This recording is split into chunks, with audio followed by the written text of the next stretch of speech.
Under a crimson moon, an old man offers Alan a mysterious button. This device promises 100 million years of training in seconds. Skeptical yet desperate for power, Alan considers the man's strange offer. He ultimately presses the glowing button as dark energy swirls around. Life continues at the academy, where failing students struggle daily. Alan pushes himself through hundreds of repetitive sword swings. Sweat drips from his face while he focuses on his form. Students watch from the sidelines as he continues his lonely training. Suddenly, a water bottle is thrown and strikes him in the head. The bullies laugh, telling him to leave the grounds for elites. Alan silently endures the mockery while acknowledging his low status. He remembers his mother working hard to pay for his schooling. They were poor, but she sacrificed everything for his sword dreams. In the present, he walks through the halls searching for space. He drops his gear in a corner to begin another session. Alan vows to become a great swordsman to repay his mother. He draws his blade while other students talk in the background. Dodriel arrives with his followers to ridicule Alan's persistent efforts. Alan glares at the arrogant noble who insults his hard work. Dodriel advises him to quit the academy and find another job. Alan dismisses the taunts, stating he is far too busy for such pointless nonsense. Dodriel's face contorts with visible irritation at being ignored by a social inferior. He shifts his mockery toward Alan's parents, labeling them as producers of useless garbage. With a sinister grin, he claims Alan's mother is solely responsible for such a failure. Rage surges through Alan as his knuckles whiten against the hilt of his wooden blade. Turning his back to the group, he commands Dodriel to immediately retract the insult. He shouts that his mother raised him alone and is a noble, respectable woman. The bullies only laugh harder, claiming a failure is still a failure despite any effort. Fury ignites in Alan's eyes as the limits of his legendary patience are finally reached. He lunges forward in a desperate strike to defend his mother's stolen honor. Dodriel effortlessly evades the clumsy attack, while the onlookers watch with amused disdain. A heavy kick catches Alan in the stomach, knocking every bit of air away. He gasps for breath, saliva flying from his mouth as the sudden pain intensifies. Crashing onto the hard floor, he listens as Dodriel calls him a pathetic weakling. Struggling against the ground, Alan forces himself back up using his sword for support. A dark shadow falls over his eyes as a terrifying new resolve takes hold. He points his sword directly at Dodriel, formally challenging the elite student to a duel. The girls behind the noble whisper in total shock at the audacity shown here. Dodriel smirks, finding it hilarious that a mere loser would dare challenge a genius. Alan demands that his victory will result in a full retraction of those foul insults. Dodriel breaks out into hysterical laughter, finding Alan's bold demand absolutely ridiculous and amusing. Mocking him further, Dodriel agrees to apologize if Alan manages the impossible and wins.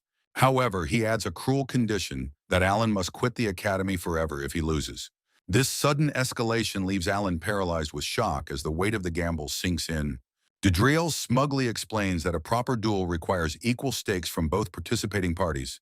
He continues his psychological assault, sneering that Alan's presence at the school holds zero value. The bully towers over his target, cruelly stating that Alan himself is fundamentally worthless. Alan remains silent for a moment before quietly whispering his cold acceptance of the harsh terms. Facing his tormentor directly, he formally agrees to the high-stakes duel under those ruthless conditions. Racing home, he pants heavily while rushing toward his only sanctuary for training. Knowing the duel starts tomorrow morning, he prepares for a grueling night of final training. Night falls quickly as his training begins in the deep darkness of the forest. Alan swings his wooden blade with focus, determined to perfect his basic technique. Having been rejected by every school, he realizes basic repetitive swings are his only weapon. He reflects on Dodriel's genius, remembering how the noble easily crushed upperclassmen even as a freshman. Doubt begins to cloud his mind, making him wonder if effort can ever defeat natural talent. He silences his own dark, intrusive thoughts while focusing solely on his mother's honor. He strikes the air fiercely and quickly, refusing to give in to his fatigue. Pushing through the immense and growing pain, he continues to swing his heavy sword. His hands tremble with sheer physical exhaustion as he maintains his grip on the blade. Alan's grip finally fails, and his wooden sword clatters helplessly onto the forest floor, staring blankly at the weapon as it slides across the damp grass far out of reach. Gasping for breath, he reaches out with a trembling hand while his body nearly collapses. Looking toward the moon, he laughs bitterly at the absurdity of his hopeless situation. Standing on unstable legs, he struggles to maintain his footing against the mounting physical fatigue. Eventually, his strength vanishes completely as he sinks to his knees in total despair. Clenching his fist, he desperately prays for the power to finally defeat Dodril. Tears stream down his face as he laments his lack of talent and fleeting time.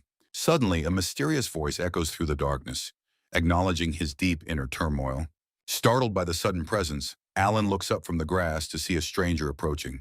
Tears continue to fall as he remains frozen by the sudden appearance of the mysterious stranger. An old man with a long beard calmly asks if he wishes to share his problems. Sitting back in surprise, Alan demandingly asks for the identity of the strange newcomer. The man grins and cryptically describes himself as a hermit who oversees the flow of time. He tells Alan not to retreat and instead find comfort in speaking his truth. Reluctantly, Alan joins the elder on a fallen log to ease his heavy heart. Staring at the ground, he begins to slowly open up about his many life struggles. He explains his status as a talentless failure at the prestigious Grand Swordsmanship Academy. Smiling sadly, he mentions his mother's sacrifice and his burning desire to make her proud. He confesses that all his hard work might vanish into thin air by tomorrow's duel. Alan recalls the genius swordsman who always looked down on him during their academy days. Enraged, Alan shouts that he could not ignore the cruel insults directed at his mother. Clouds drift past the moon as he contemplates the impossible stakes set for the upcoming duel. He admits to the hermit that the gap in their power makes victory seem completely unreachable. The mysterious old hermit suggests he might have a way to provide some significant assistance. Curious about this unexpected offer, Alan asks how exactly the old man plans to help. Reaching into his robes, the hermit reveals a strange device featuring a prominent red button. Alan stares in complete disbelief as the old man presents the bizarre object with great intensity. The hermit enthusiastically explains that this button allows for 100 million years of solitary training. Confused by the absurd claim, Alan remains skeptical while the hermit continues his energetic sales pitch. He holds his practice sword tightly, listening as the man offers a chance for instant growth. After a long moment of hesitation, Alan finally sighs and decides to trust the elder's request. He wonders if 100 million years would truly be enough to surpass a natural genius. Driven by desperation, Alan stretches his hand toward the button to change his destiny forever. A sharp clicking sound resonates through the silent night as the mechanism is finally engaged. Blinking his eyes open in an unfamiliar realm, Alan questions the reality of his new surroundings. He finds himself standing alone in a vast, empty white world with strange structures nearby. Massive numbers appear across the sky, indicating that his long period of isolation has begun. A lonely domed building sits under the endless gray sky of this mysterious alternate dimension. Alan laughs nervously to himself, wondering if the old man was actually telling the truth. Alan stands in the void, convinced the old man's button was nothing more than a giant, impossible lie. Scanning the pale sky, he realizes with a start that the sun is nowhere to be found here. Wandering through the blinding brightness, he notes the lack of shadows in this eerie, timeless alternate dimension. He roughly pinches his cheek, confirming through the sharp sting of pain that this situation is actually real. Looking at the massive sky clock, he resolves to train until the 100 million years finally run out. With a confident smile, he draws his sword, certain that this time will allow him to defeat Dodril. Alan begins his first swing, vowing not to waste a single second of this incredible, hidden opportunity. Suddenly, his stomach growls loudly, reminding him that he still needs food to fuel his intense physical labor. He approaches the small door of the domed building, curious to see what lies inside his new home. Checking the timer above, he decides to take a break and find something to eat before training further. Stepping inside, he marvels at the interior space, which appears much larger than the building's modest exterior. Alan cheers with excitement, thrilled to have such a luxurious and spacious place all to himself. He explores further, moving toward another doorway to see what other surprises the hermit has left behind. He discovers a pristine kitchen, complete with everything a person could possibly need for preparing a feast. Examining the high-quality tools, he is shocked to find professional-grade equipment hanging ready for his immediate use. He chuckles nervously, feeling slightly out of place in such a high-end and perfectly equipped culinary environment. Turning his attention to a large storage unit, he wonders if this contains the magical supply of food. He pulls the door open, hoping to find enough sustenance to last through his epic training period. His eyes widen in pure amazement at the sight of countless fresh vegetables packed onto every single shelf. Reaching inside, he pulls out a massive cut of meat to begin preparing his very first solitary meal. Alan picks up a shiny tomato, noting how incredibly fresh it looks compared to his expectations. Next, he takes a large bite and is immediately overwhelmed by the high quality of the food. Then, with blushing cheeks, he exclaims that the flavor is far beyond anything he has ever tasted. Continuing his feast, he samples everything in the magical fridge, finding every item to be a masterpiece. Afterward, feeling stuffed and satisfied, he decides a warm bath is the perfect way to relax. Soon, steam billows as he slides open the door to reveal the private bathing quarters provided. Unexpectedly, his jaw drops at the sight of the enormous, luxurious hot spring inside the house. While soaking in the steaming water, Alan feels his physical and mental fatigue finally wash away.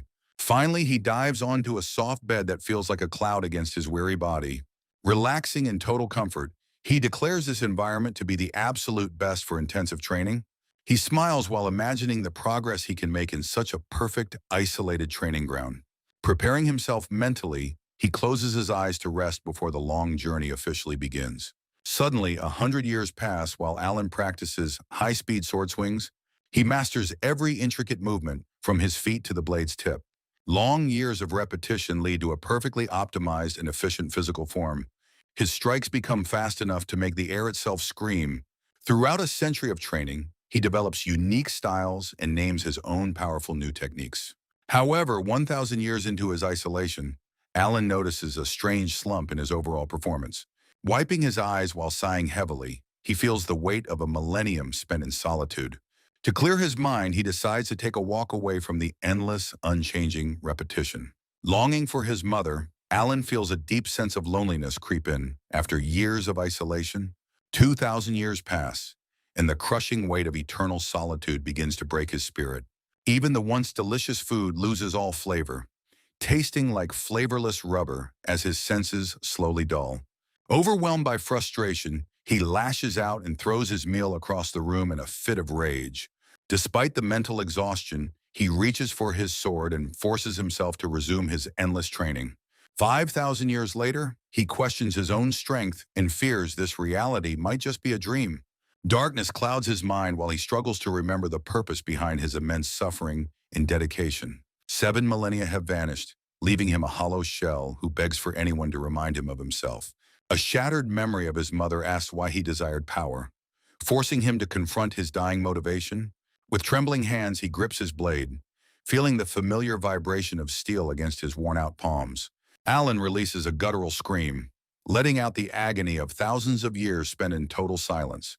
Driven by a newfound desperation, he swings his sword with a frantic level of physical intensity. These strikes cut through the air with terrifying power, showcasing the results of his inhumanly long practice. Remembering the arrogant noble's insults, he reignites his inner fire to ensure he eventually tastes victory. He pushes his body to the limit, convinced that the sword is his only remaining companion. 10,000 years have finally passed, and Alan discovers a revolutionary new method to continue his growth. Refining his technique, he begins to duel against his own shadow to further sharpen his combat skills. His movements become sharper as he steps forward with absolute and lethal precision. Vanishing in a blur, he accelerates toward his imaginary foe, with speed that defies the laws of physics. Alan clashes violently with his own silhouette, the impact of their blades creating a shockwave in the void. Alan engages in a relentless sword duel against his own silhouette, reaching a boiling point of technical perfection. After the match concludes, he bows respectfully to his dark double, while steam rises from the ground between them. Although his skills have improved immensely, he remains uncertain if this growth is enough to conquer a natural genius. He knows Dodriel belongs to a prestigious style and is celebrated as a once-in-a-century talent within the capital city. Alan examines his empty palms, fearing he still lacks that elusive, special spark required to achieve a true victory.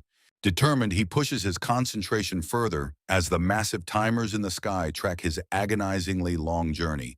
Time flows like a river until the final countdown begins, signaling the approaching end of his billion-year isolation. The clock strikes the ultimate limit, and the very fabric of the white dimension starts to crack and splinter. Panic seizes Alan as he realizes the time is up, without him finding the special power he desperately sought. Reality shatters into countless pieces while he is consumed by a blinding light as the magical training world collapses. He blinks in a daze, his mind struggling to process the sudden transition back to the physical world. Finding himself back in the dark forest, the silent moon hangs overhead just as it did moments before. The hermit laughs, asking for Alan's thoughts on the experience of swinging a sword for 100 million years. Though Alan feels exactly the same as before, the old man insists that his incredible effort was indeed real. He encourages the young swordsman to perform just a single swing to witness the fruits of his long labor. Gripping the hilt, Alan experiences a strange, magnetic sensation, as if the sword has finally become part of him. He executes a simple horizontal slash, pouring every ounce of his focused intent into the lightning-fast movement. A massive circular shockwave erupts from the blade, slicing through the air and nearby foliage with terrifying force. Stunned by the result, Alan stares ahead with wide eyes as the ground vibrates from the sheer aftershock. A monumental pillar of air pressure surges upward, leaving a trail of absolute destruction in its wake. Alan realizes his power is real while the hermit enthusiastically applauds his incredible and sudden growth. Moving swiftly, he executes a devastating downward strike that crackles with an immense amount of internal energy. Consequently, the massive explosion of force confirms that 100 million years of training actually happened. Soon after, the hermit asks if he feels reborn, to which Alan wholeheartedly and gratefully agrees. Nevertheless, despite his new strength, Alan worries he still cannot defeat the natural genius Dodriel. He deeply reflects on Dodriel's perfected martial arts style, which represents generations of distilled combat expertise. Realizing he lacks a special edge, he decides he needs much more time to truly prepare. Driven by desperation, he begs the hermit for another chance to use the magical button. In response, the old man grins mysteriously, seemingly pleased by the youth's bottomless greed for self-improvement. He surprisingly offers Alan unlimited access to the button until his heart is finally and completely content. With a firm vow, Alan prepares to dive back into the void to find his own unique style. Immediately, a blinding flash of light consumes the forest as the temporal device is activated once again. Suddenly, a familiar voice calls out to him, pulling his consciousness back to the waking world. Gasping, Alan jolts awake on the forest floor, utterly disoriented by the sudden return to his reality. In a panic, he frantically demands to know the current date and the exact time from his surroundings. He looks around in total confusion as a woman named Paula scolds him for sleeping outside alone. Paula gazes at him with deep concern, noting that he seemed to be having a terrible nightmare. Sheepishly, Alan apologizes, admitting he has already forgotten the details of his long and strange dream. She sternly orders him back to the dorms while complaining about his missed meals and eccentric behavior. Walking away slowly, he wonders if his monumental journey was nothing more than a complex mental fabrication. Alan realizes the button wasn't a hallucination as he spots it lying in the grass. The mysterious device sits quietly amongst the weeds, radiating a faint and lingering presence. He reaches down to retrieve the heavy box, his fingers brushing against the cold metal. Holding it aloft, he contemplates the terrifying power contained within that small, red button. For a fleeting moment, he envisions himself standing once again within that infinite white void. Deciding he has had enough, Alan carelessly tosses the magical device away while sighing. The button lands softly in the tall grass, hidden from view as its purpose ends. Paula yells for him to hurry, and he waves back while sprinting toward their home. Behind him, the button remains in the grass, bearing a sharp and clean cut through its center. Later, he finishes a hearty meal and thanks Paula for her constant and generous support. She checks the ticking wall clock, noting that it is currently 10 minutes before 8. Alan freezes in terror, realizing his high-stakes duel with Dodriel begins in just over an hour. He calculates the travel time, realizing the academy is normally a 3-hour journey away.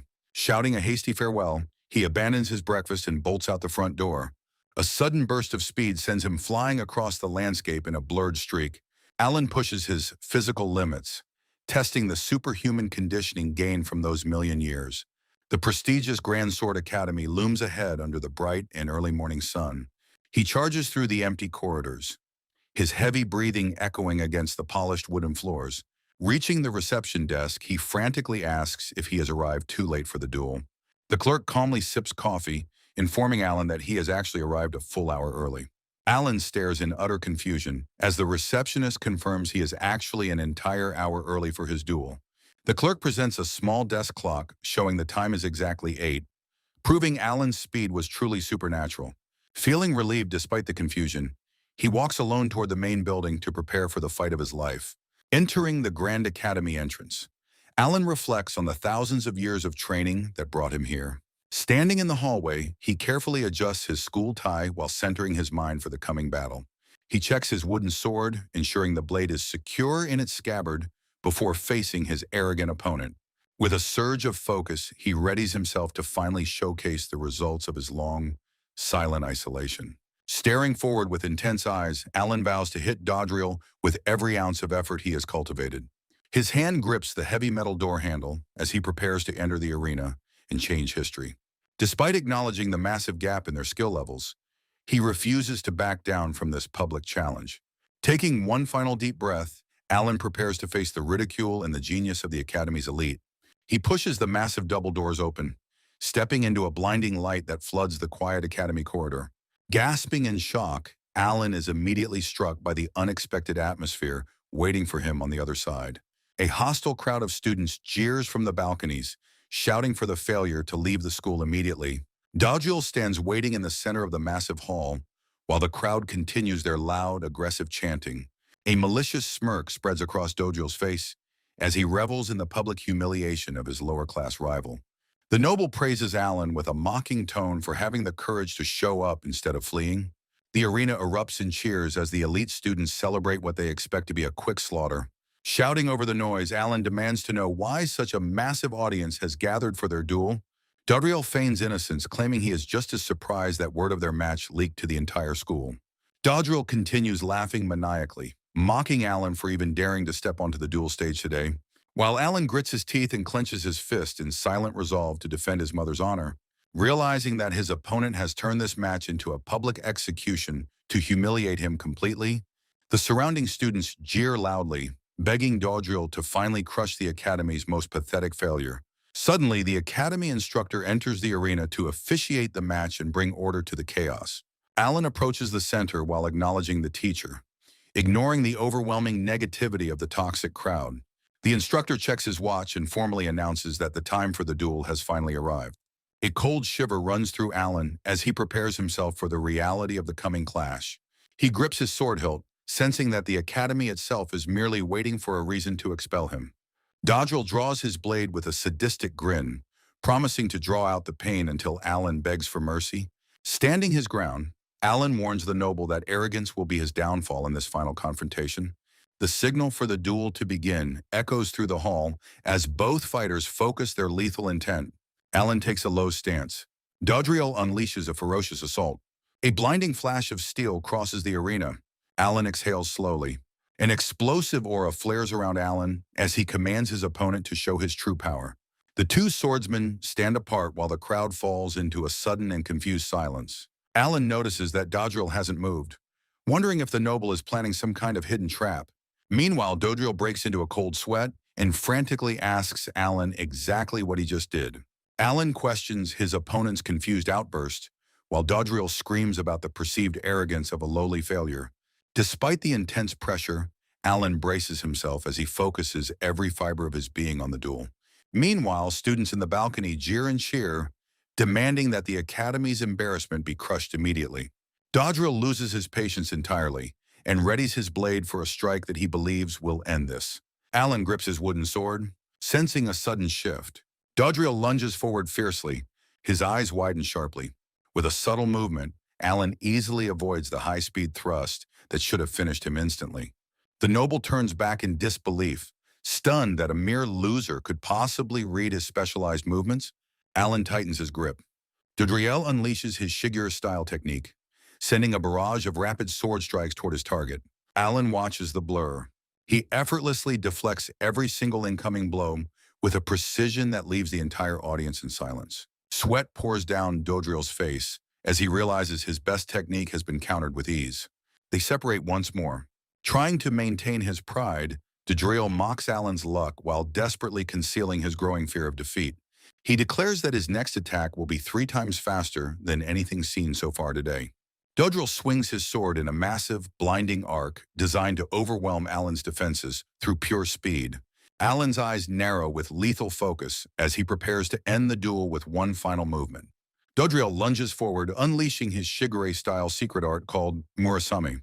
He misses the strike and skids across the floor in total disbelief. Alan raises his blade high, ready to deliver a final crushing blow.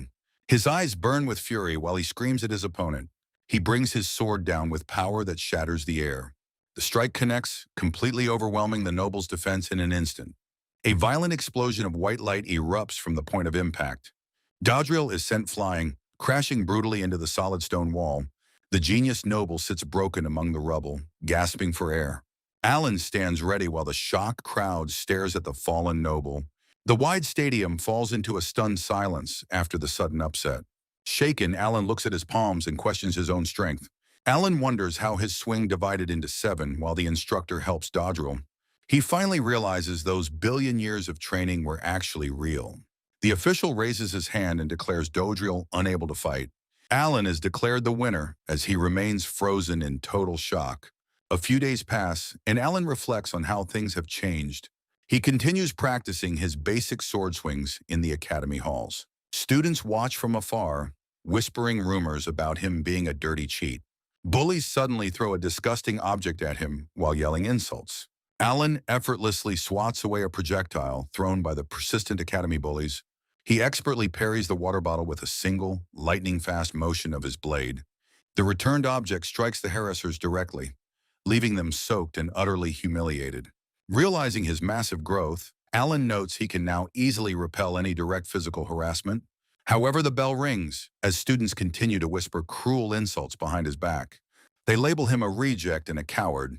Convinced he used dirty tricks to win, he reflects that his past self would have buckled under this intense social isolation.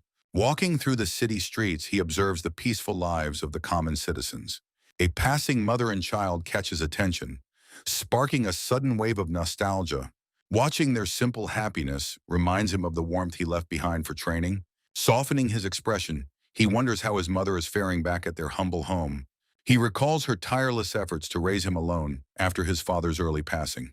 Determined to see her, he decides to return home during his upcoming school break. Walking happily, he plans to buy her favorite senbei crackers as a surprise gift. He pauses abruptly, realizing he needs to check how much money he actually has. Digging into his small pouch, he finds only a few pathetic coins remaining. Standing in despair, he concludes that finding a part-time job is now an absolute necessity. Suddenly, his friend appears with a wild grin, claiming she has the perfect solution. She slams a poster down, promising he will be rolling in money very soon. Alan stares in total shock as she presents a high-paying but likely dangerous opportunity. Alan stares at the flyer for the sword fighting festival, questioning if this is the job he needs. Paula explains it is a monthly celebration where skilled warriors gather in the neighboring town of Orvis. She flexes her powerful muscles, emphasizing that top winners receive a sizable prize for their martial strength. Considering his options, Alan hopes that even if he cannot win, he can at least perform well. He hesitantly points out that the entrance fee is a steep 1,000 gold, which he currently lacks. Unexpectedly, Paula produces the required cash, refusing to let her resident miss a chance to succeed.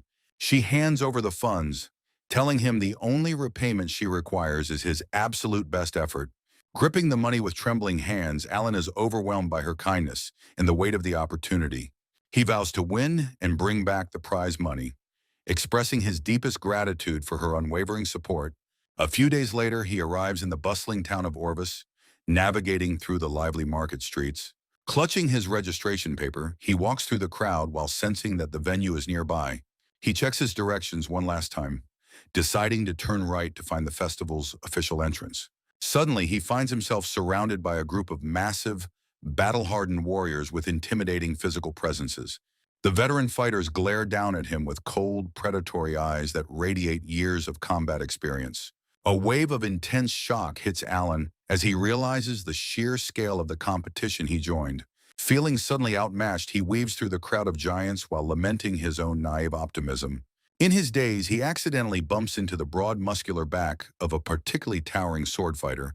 Alan looks up in terror, finding himself face to face with a mountain of a man who looks quite annoyed. The brute pats Alan's head with mocking condescension, labeling him a stupid brat for standing in the way. While a companion tells the giant to stop bullying children, another notices the sword strapped to Alan's hip. Bobble and his entourage mock Alan's slight build, laughing at the idea of him competing in the festival. Visible annoyance flickers across Alan's face as he silently reacts to their blatant and completely unnecessary rudeness. Looming over him, Bobble cracks his massive knuckles and aggressively questions the defiance sparkling in Alan's eyes. Though tempted to point out who actually caused the collision, Alan wisely bites his tongue to avoid conflict. He suppresses his pride, knowing a public brawl could result in a permanent ban from the entire tournament. Swallowing his resentment, Alan offers a humble bow and a quiet apology to the arrogant, hulking warrior. He refocuses his mind on Miss Paula, determined not to let her generous investment go to waste. Believing he has won a total victory, Bobble laughs mockingly and labels Alan a pathetic, spineless wimp. Releasing a heavy sigh of relief, Alan watches as the rowdy group disappears into the thick festival crowd. Shaking off the encounter, he laments his terrible luck at attracting such troublesome opponents so early on. Pushing forward, he finally locates the registration tents and prepares to officially enter the high-stakes competition. The cheerful receptionist calls for the next person as the long line of aspiring combatants slowly moves forward. Alan approaches the desk to register, and she confirms the mandatory entry fee is exactly 1,000 gold. When asked for his credentials, he provides his name while hesitating to reveal his lack of formal training. Feeling the heat of embarrassment, he nervously admits he has no school and is entirely self-taught. Stunned by the rare admission, the receptionist barely manages to stifle a sudden burst of professional laughter. The nearby staff join in the mockery, finding the idea of a self-taught participant absolutely hilarious and absurd. Walking away from the booth, Alan acknowledges that the registration process was far more humiliating than he anticipated. He attempts to clear his mind of the shame, prioritizing his focus on the upcoming battles ahead. Glancing at a nearby clock, he decides to find a secluded area for some final practice swings. Alan walks past a striking girl with long blonde hair, feeling a sudden change in the atmosphere. He glances back, admiring her beauty, and wondering if she is another competitor in the festival. Her long hair flows elegantly behind her as she continues her silent walk toward the venue. Meanwhile, a sharp-dressed woman in sunglasses observes the arena with a calculating and confident gaze. She smirks, declaring it is time to find some truly impressive sword fighters among the gathered crowd. A panicked official in glasses rushes toward her, recognizing her high status and prestigious position. She seems momentarily startled by the man's sudden and overly enthusiastic greeting in the public area. The opening ceremony officially commences as the massive audience fills the stadium to watch the duels. The mayor of Orvis takes the stage, thanking everyone for attending another year of the festival. Deciding to cut the formalities short, he moves quickly to the main events of the day. A sinister smirk grows on a speaker's face as the energy in the stadium begins to peak. He shouts at the crowd, asking if they are ready for some intense blood-pumping combat. The audience roars in approval while Alan watches the wild spectacle with a look of pure disbelief. The speaker emphasizes that this is a primal contest of strength between the region's strongest warriors. He bellows for the swordsman to display the proud skills they have spent their lives mastering. Surrounded by hulking fighters, Alan resolves to stay focused and not let the intense pressure break him. Following the instructions, all participants begin moving away from the stage and toward the waiting area. The mayor continues bowing profusely to a mysterious VIP guest. Apologizing for the slight delay in greeting, Chairwoman Rhea Lasnod of Thousand Blade Academy relaxes in her VIP seat. Amused by the local hospitality, the officials continue to grovel, deeply honored that such a powerful figure would grace their small festival. Rhea Lasnod contemplates the social expectations of her high-ranking position while maintaining a composed facade. The chairs of the Elite Five academies wield immense political power and societal influence over all sword fighters. While the mayor grovels, Rhea claims she is essentially a scout looking for promising new talent. She expresses interest in witnessing the bounty hunter Rose Valencia's combat prowess with her own eyes. A calculating smile touches her lips as she hopes to discover a rare diamond in the rough. A heavy boot strikes the stone floor as the crowd's anticipation reaches a fever pitch. Fina, the popular sword-fighting idol, takes the stage as host to energize the cheering audience. The host details the regulations, prohibiting lethal strikes while defining victory as incapacitation or ring-outs. Alan carefully considers the straightforward rules while standing amongst the far more physically imposing participants. Without further delay, Fina reaches into the box to draw the names for the opening match. She dramatically reveals the slips of paper, building immense suspense before announcing the first pair. Bobble Domingo is called forward as the first contestant, baring his teeth with a savage grin. Shock washes over Alan's face as the idol calls his name for the very first duel. Realizing he must go first, Alan laments losing the chance to study his opponent's various styles. Bobble sneers at the boy entering the arena, immediately recognizing him as the wimp from earlier. The massive warrior mocks Alan's audacity, laughing at the idea of a child entering this tournament. Alan stands firm despite the intimidation, realizing his opponent is the giant who bullied him earlier. Fina consults her notes to introduce the backgrounds and martial history of both combatants. She announces that Bobble masters the Vajra school's legendary greatsword techniques designed to pulverize enemies. The crowd erupts into laughter when she reveals that Alan is merely an unranked, self-taught swordsman. A heavy silence falls over the stadium as the audience processes the unusual mismatch of the first duel. Suddenly, the arena erupts into mocking laughter at the perceived absurdity of a child fighting a seasoned warrior. Bobble's rowdy companions jeer from the sidelines, warning the kid not to get stepped on during the match. Even the massive Bobble feels a twinge of guilt, considering this lopsided fight to be nothing more than bullying. Alan stands alone in the center of the ring, while the crowd's cruel laughter echoes around the stadium. He grinds his teeth, admitting that compared to the geniuses at the academy, he still lacks natural talent. Clenching his fist, he acknowledges the long path ahead and the immense effort required to reach the top. Despite the overwhelming odds, he finds his resolve and prepares to face his superior opponent with everything. Maintaining his manners even in the face of mockery, Alan offers a respectful bow to the hulking warrior. Rhea Lasnett watches intently from above, impressed that the boy refuses to fold under such intense public pressure. Fina signals the start of the match with a dramatic flourish, her voice ringing out through the arena. With a sharp metallic sound, Alan draws his training blade and prepares to unleash his long-hidden power. The sword flashes in the light as he takes a firm stance, focusing his entire being on the target. Bobble lunges forward with a massive swing, boastfully promising to end this farcical duel in a single instant.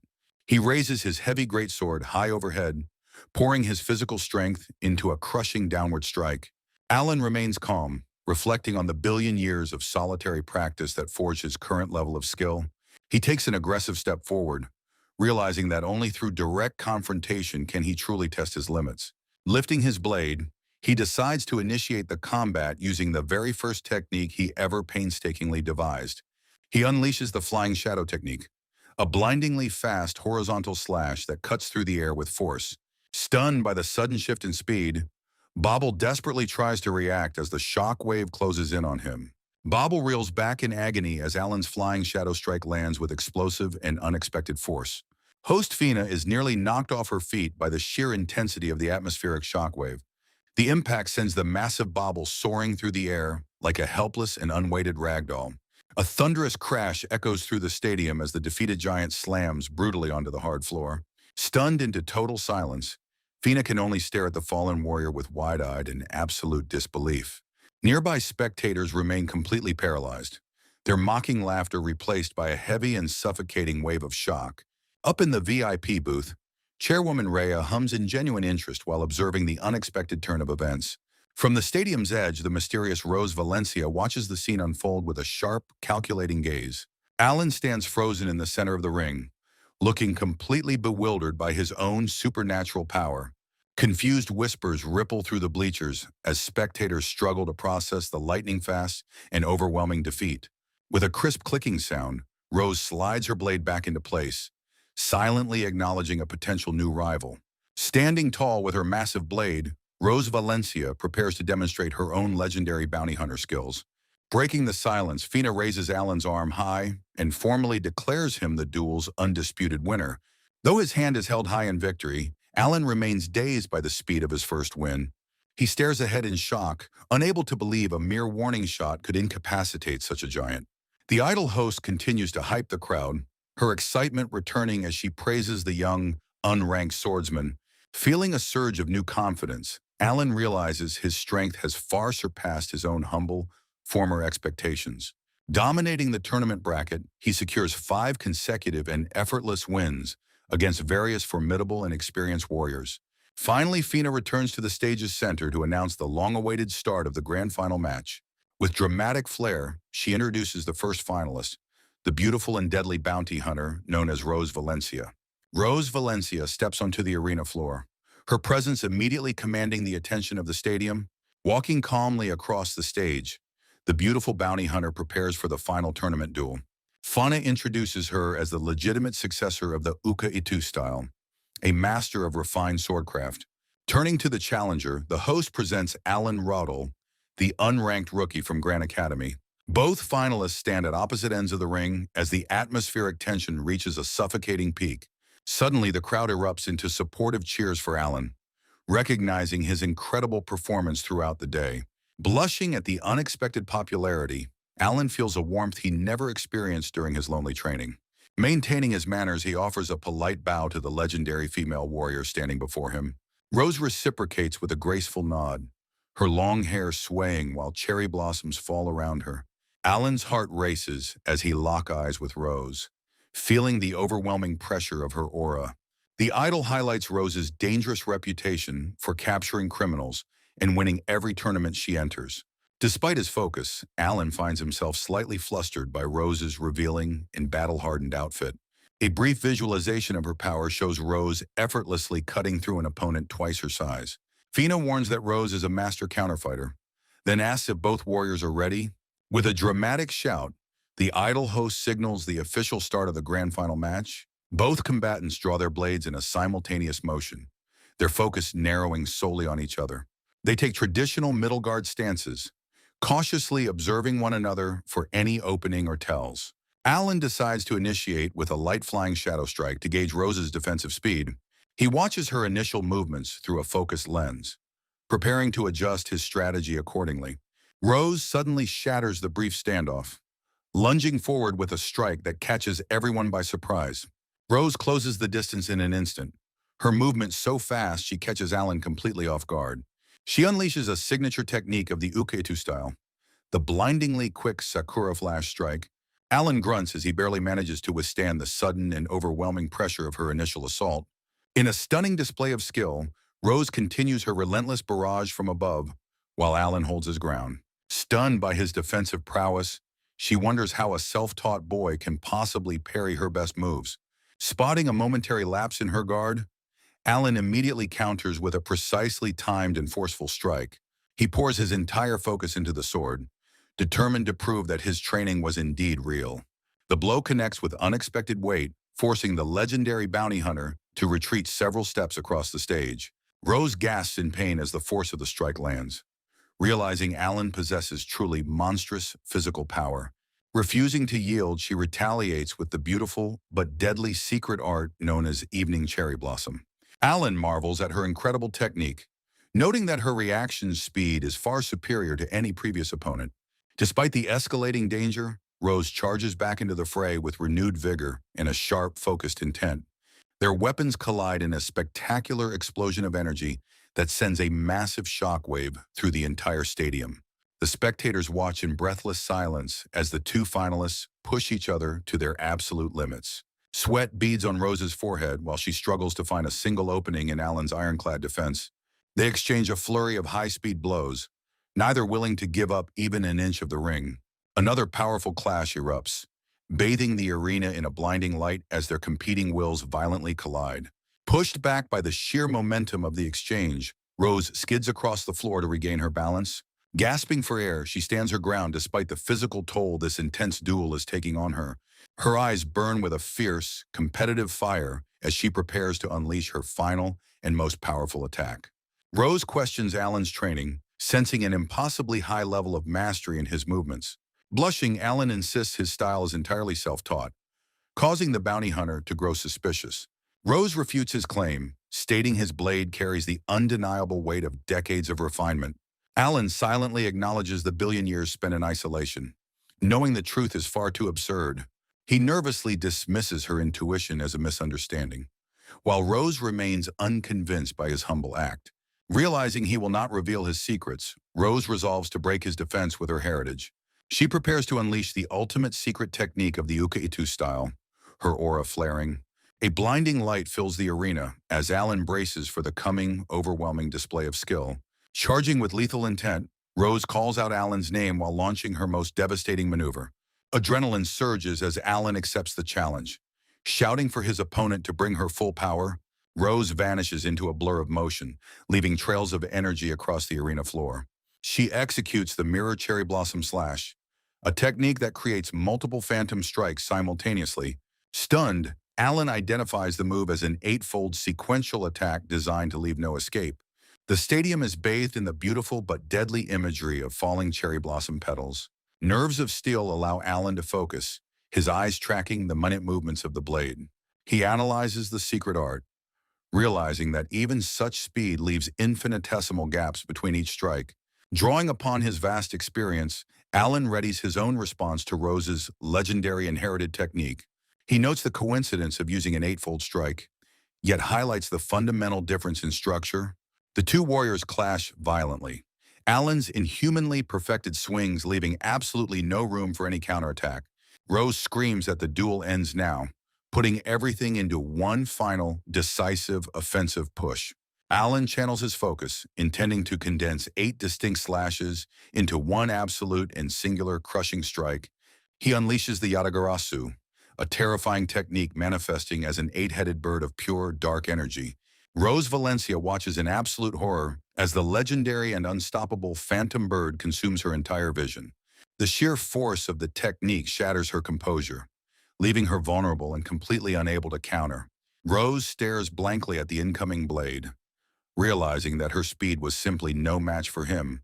With cold determination, Alan declares the match over as he brings his sword down for the final blow. A brilliant white flash consumes the arena, while Alan delivers the decisive strike with superhuman and focused power. Rose sinks to her knees in total defeat while her sword clatters uselessly onto the hard stone floor. The dust settles while the audience remains frozen in awe of the incredible spectacle they just witnessed. Fauna, the idol host, stands paralyzed by the microphone, struggling to find the words for this massive upset. Finally, she screams Alan's name, officially declaring the self-taught 15-year-old as the tournament's grand champion. In the stands, the defeated warriors can only grunt in frustration while acknowledging the boy's superior martial talent. The stadium erupts into thunderous applause while Alan looks around, still processing his sudden and massive victory. Fellow competitors lift him high, celebrating the birth of a new legend in the world of competitive swordplay. A few days pass after the festival, while the sun shines brightly over the Academy's prestigious grounds. Alan reflects on his recent achievements when he is suddenly summoned to the principal's private and intimidating office. He finds the principal waiting for him with a welcoming smile, appearing far more friendly than expected. The headmaster invites him to sit and enjoy some tea, while the atmosphere remains surprisingly calm and casual. Nervous about the sudden meeting, Alan directly asks why he was called into the office so unexpectedly. The principal reveals the stunning news that Alan has been selected for a prestigious and rare recommendation entrance. Alan stares in disbelief as he hears the prestigious Thousand Blade Academy has sent a recommendation. The headmaster boastfully claims this invitation is a monumental achievement for their small, rural swordsmanship school. A staff member enthusiastically suggests that Alan should represent all graduating students by giving a formal address. Darkly, Alan reflects on how the administration ignored his years of bullying until he suddenly gained value. Clenching his fist beneath the table, he suppresses his rising anger toward the opportunistic faculty members. He calmly asks for more time to consider the offer. Surprising the room with his unexpected hesitation, the headmaster and his assistant stare in absolute shock at Alan's refusal to immediately accept the invitation. Visibly enraged, the headmaster shouts, demanding to know if Alan truly intends to kick away such luck. Alan explains that he is still deciding between further education or pursuing work as a professional mercenary.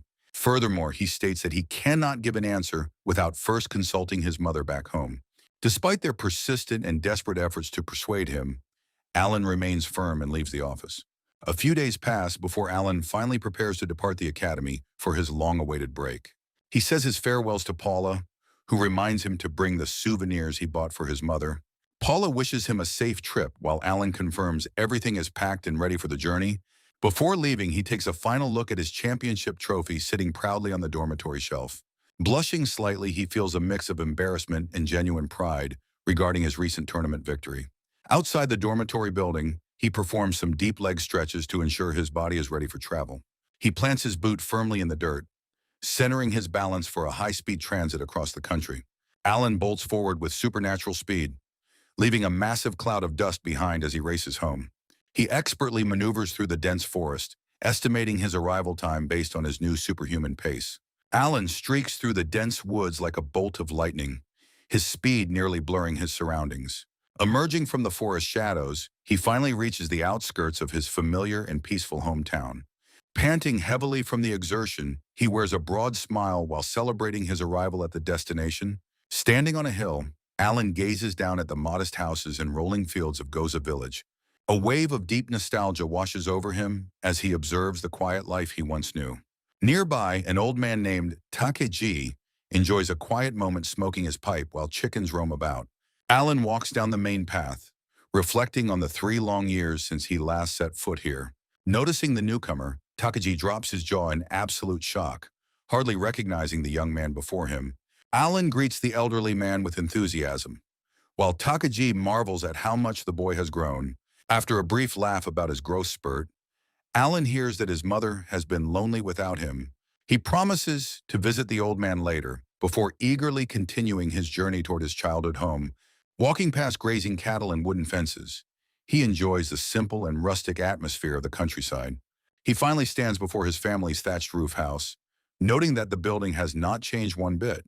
Sliding the wooden door open with a flourish, he announces his return to his mother with a loud shout. He waits in the entryway, hearing the hurried sounds of someone rushing to greet him from inside. His mother appears at the doorway, looking completely stunned and nearly dropping her cooking supplies in surprise. Tears of happiness stream down her face as she pulls her son into a tight, long-awaited embrace. They share a tender moment while he reassures her that he is healthy and has returned safely.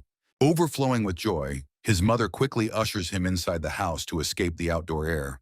In the warm kitchen, she begins preparing a welcome feast while Alan offers to help with the chores. Alan helps his mother in the kitchen while sharing stories about the festival and his kind friend Paula. Then his mother listens with a warm smile, excited to finally finish simmering their delicious homecoming welcome meal. Meanwhile, taking a deep breath, Alan asks his mother to listen to a very serious matter regarding his future. Specifically, he presents his 3 major choices, including becoming a holy knight, a magic swordsman, or joining Thousand Blade Academy. Subsequently, his mother pauses, her expression unreadable as she contemplates the gravity of the options her son has presented. Although Alan grows nervous at her silence, she dismisses his worries as being far too complicated for her. Instead, she asks him directly if he truly wants to attend the prestigious Thousand Blade Academy. Because he is startled by her accurate intuition, Alan wonders how she could have possibly known his hidden desire. She laughs heartily in response, explaining that a mother can always see through her child regardless of growth. Eventually, her expression softens into one of deep maternal affection while she looks at the young man. Reaching out with a gentle hand, she tenderly strokes her son's hair as if he were still small. She further encourages him to live his own life freely, only asking that he outlive her in health. Thus overcome with emotion, Alan blushes and gratefully thanks her for her unconditional and unwavering selfless support. Transitioning back to her cheerful self, she announces that his favorite stew is finally ready for them both. Soon night falls over the village while the small family home radiates warmth and the sound of laughter. Inside the peaceful house, the mother watches her son with a contented and serene expression on her face. In a jarring shift, a dark silhouette looms while a familiar voice praises the taste of the stew. Furthermore, the mysterious hermit of time appears, casually enjoying a bowl of the home-cooked meal in secret. The mother's face hardens with terrifying intensity as she realizes the seal loosened because of the hermit's work. Finally, unaware of the hidden drama, Alan relaxes in a hot bath, finding peace in his familiar childhood surroundings. Alan sits in the steaming bath, reflecting silently on his journey so far. He remembers his mother's smiling face during their earlier meal together. Watching the water ripples, he sadly notes how much she has aged while he was away. He splashes cold water on his face to clear his mind of heavy thoughts. Feeling a surge of new resolve, he vows to become a great swordsman at Thousand Blade Academy. Leaning back, he allows the warmth of the hot spring to soak away his remaining fatigue. Meanwhile, his mother Daria confronts the mysterious hermit in the kitchen with a terrifying and cold gaze. The hermit ignores her murderous intent, casually laughing while he finishes his stolen bowl of stew. Daria's face darkens with pure rage as she prepares to strike the intruder. Suddenly, she lunges forward with a powerful punch designed to crush the elusive old man. The very table shatters as the hermit effortlessly evades a devastating and lethal blow. He dances away from her follow-up attacks, finding her intense anger to be quite amusing. Finishing his meal, the strange traveler wipes his mouth with an air of complete indifference. He begins to glow with ethereal energy, signaling his departure from the small village home. With a final cryptic message, the Hermit of Time vanishes into thin air once more. Daria stands alone among the wreckage of her destroyed kitchen, her hands trembling with frustration. Takji rushes into the room, alerted by the sounds of the violent and brief struggle. She informs him that the intruder escaped long before he could provide any assistance. Back in the bath, Alan wonders about the true nature of that mysterious 100-million-year button. Takji questions how the hermit located Alan despite the perfect seal Daria had placed on him. Daria and Takagi discuss their concerns about Alan's recent experiences, while the village remains quiet. She worries that something deep has shaken his emotions, despite his cheerful letters from the academy. Daria explains that the Hermit of Time is persistently trying to interfere with their peaceful lives. Clenching her fist, she vows to prevent the mysterious intruder from succeeding in his dark plans. 2 days pass as Alan waves a happy farewell to his mother and the elderly villager. Walking with a light heart, he resolves to enter the prestigious academy without any more lingering hesitation. During his formal interview, the panel stares in disbelief as he mentions billions of years of training. The long-awaited day finally arrives as Alan prepares to check the official results of his application. Nervously trembling, he slowly opens the envelope while reminding himself of his teacher's encouraging words. A massive stamp on the document confirms his official acceptance into the legendary Thousand Blade Academy. Overjoyed, he releases a triumphant shout while pumping his fist into the air with pure excitement. Holding the letter aloft, he marvels at the surreal dream of attending such a prestigious school. Looking at the letter, he recalls being mocked as a failed swordsman just a single month ago. Remembering his support system, he bolts toward the door to share the incredible news with Paula. Paula is caught off guard while snacking in the kitchen as Alan suddenly bursts through the entrance. He presents the acceptance letter with pride, shouting that he has successfully passed the difficult entrance requirements. Stunned, she drops her guard and asks for confirmation while the young man stands there beaming. She examines the official document with wide eyes, genuinely impressed by her student's monumental achievement. Celebrating his victory, she delivers a massive, enthusiastic slap to his back that sends him reeling. Paula laughs heartily while promising a grand, festive dinner to properly celebrate his bright future. That night, everyone celebrates Alan's success with a lively party before he sends word to his mother. Several weeks later, Paula checks one last time to ensure he hasn't forgotten any of his essential supplies. Standing before his mentor, Alan offers a deep, respectful bow to show his profound and sincere appreciation. Paula dismisses the grand gesture with a laugh, advising him to keep their farewell short and casual. Overwhelmed by emotion, the young swordsman insists that words alone cannot express his immense and heartfelt gratitude. He reflects on how she provided food, shelter, and guidance when he was completely penniless and alone. With a final heartfelt shout, he thanks her again for the many wonderful memories they shared together. The hardened mentor remains silent for a moment as her tough facade finally begins to crack with emotion. She quickly wipes her eyes, jokingly blaming her advancing age for her sudden and unexpected sentimental display. A gentle, proud smile spreads across her face as she watches her student prepare for his new journey. Shouting from the doorway, she tells him to return anytime his stomach needs a warm, home-cooked meal. With a bright smile, Alan turns to depart while promising to make the most of this incredible opportunity. Paula yells a final encouragement, commanding him to climb to the absolute top of the Thousand Blade Academy. Answering with a spirited shout, Alan waves goodbye one last time before finally starting his long trek. Officially leaving behind his reputation as a failure, he steps toward his new life as a prestigious student. Pushing off with superhuman power, he accelerates down the path while leaving a trail of dust behind him. His legs move in a rapid blur, carrying him across the vast landscape at an incredible lightning-fast pace. Running through the scenic countryside, the young man focuses solely on the destination waiting far ahead. He navigates the long farm roads at top speed, knowing the town of Arrest is finally within reach. Glancing at the passing scenery, he bids a quiet farewell to the familiar fields as his new adventure begins. Alan pauses for a moment, his heart heavy with the weight of the journey he has just completed. Wiping away a stray tear, he steels his resolve as he steps toward his bright new future. The grand city of Arrest, capital of the Lingard Empire, sprawls majestically under the clear morning sky. His heavy travel boots finally strike the polished stone pavement of the bustling and legendary imperial capital. Standing before the massive modern dormitory building, Alan realizes his life at Thousand Blade Academy begins now. He exhales a sigh of relief, reflecting on the many distractions and urban temptations he successfully avoided. Searching through the quiet and impeccably clean corridors, he walks toward his assigned living quarters for the semester. He eventually locates room 501 and reaches for the handle with a mix of nerves and excitement. Stepping inside the spacious apartment, he is pleasantly surprised by the high quality of his new living space. Deciding to prioritize appearances, he prepares to swap his dusty travel clothes for the official academy uniform. He carefully pulls the crisp, new garments from his bag while anticipating his first day of prestigious classes. With steady hands, he expertly adjusts his tie to ensure his presentation meets the academy's elite standards. Standing tall in the full attire, Alan feels like a true student of the world's most famous academy.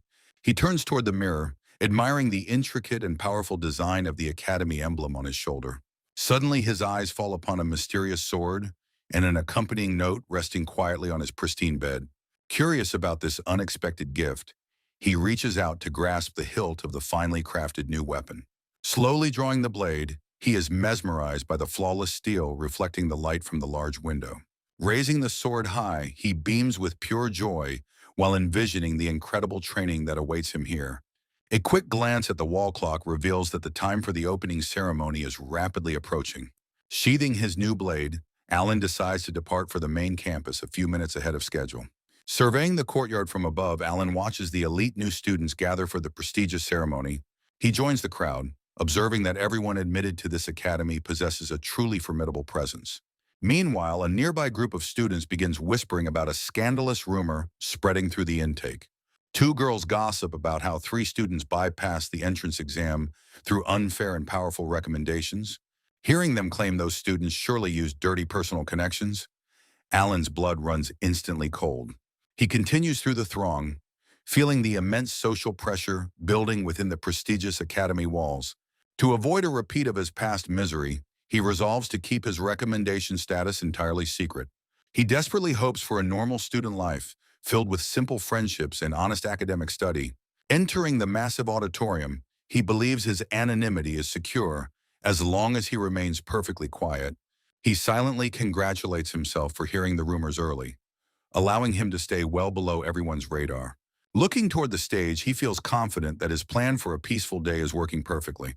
Suddenly, the announcer commands the three recommended students to step forward onto the main stage immediately. His heart sinks into his stomach, realizing that his clever plan for a quiet life has failed. Despair washes over him as the dream of a quiet academic career shatters in a single instant. Chairwoman Rhea beams from the podium, enthusiastically beckoning him forward while the entire student body watches. Accepting his inevitable fate, he stands up from his chair while the surrounding students stare in confusion. He walks toward the stage amidst a sea of curious gazes and increasingly loud, suspicious whispers. A familiar voice suddenly cuts through the noise, questioning his visible distress as he moves past her. Alan stops in his tracks, his eyes widening with pure shock at the unexpected face before him.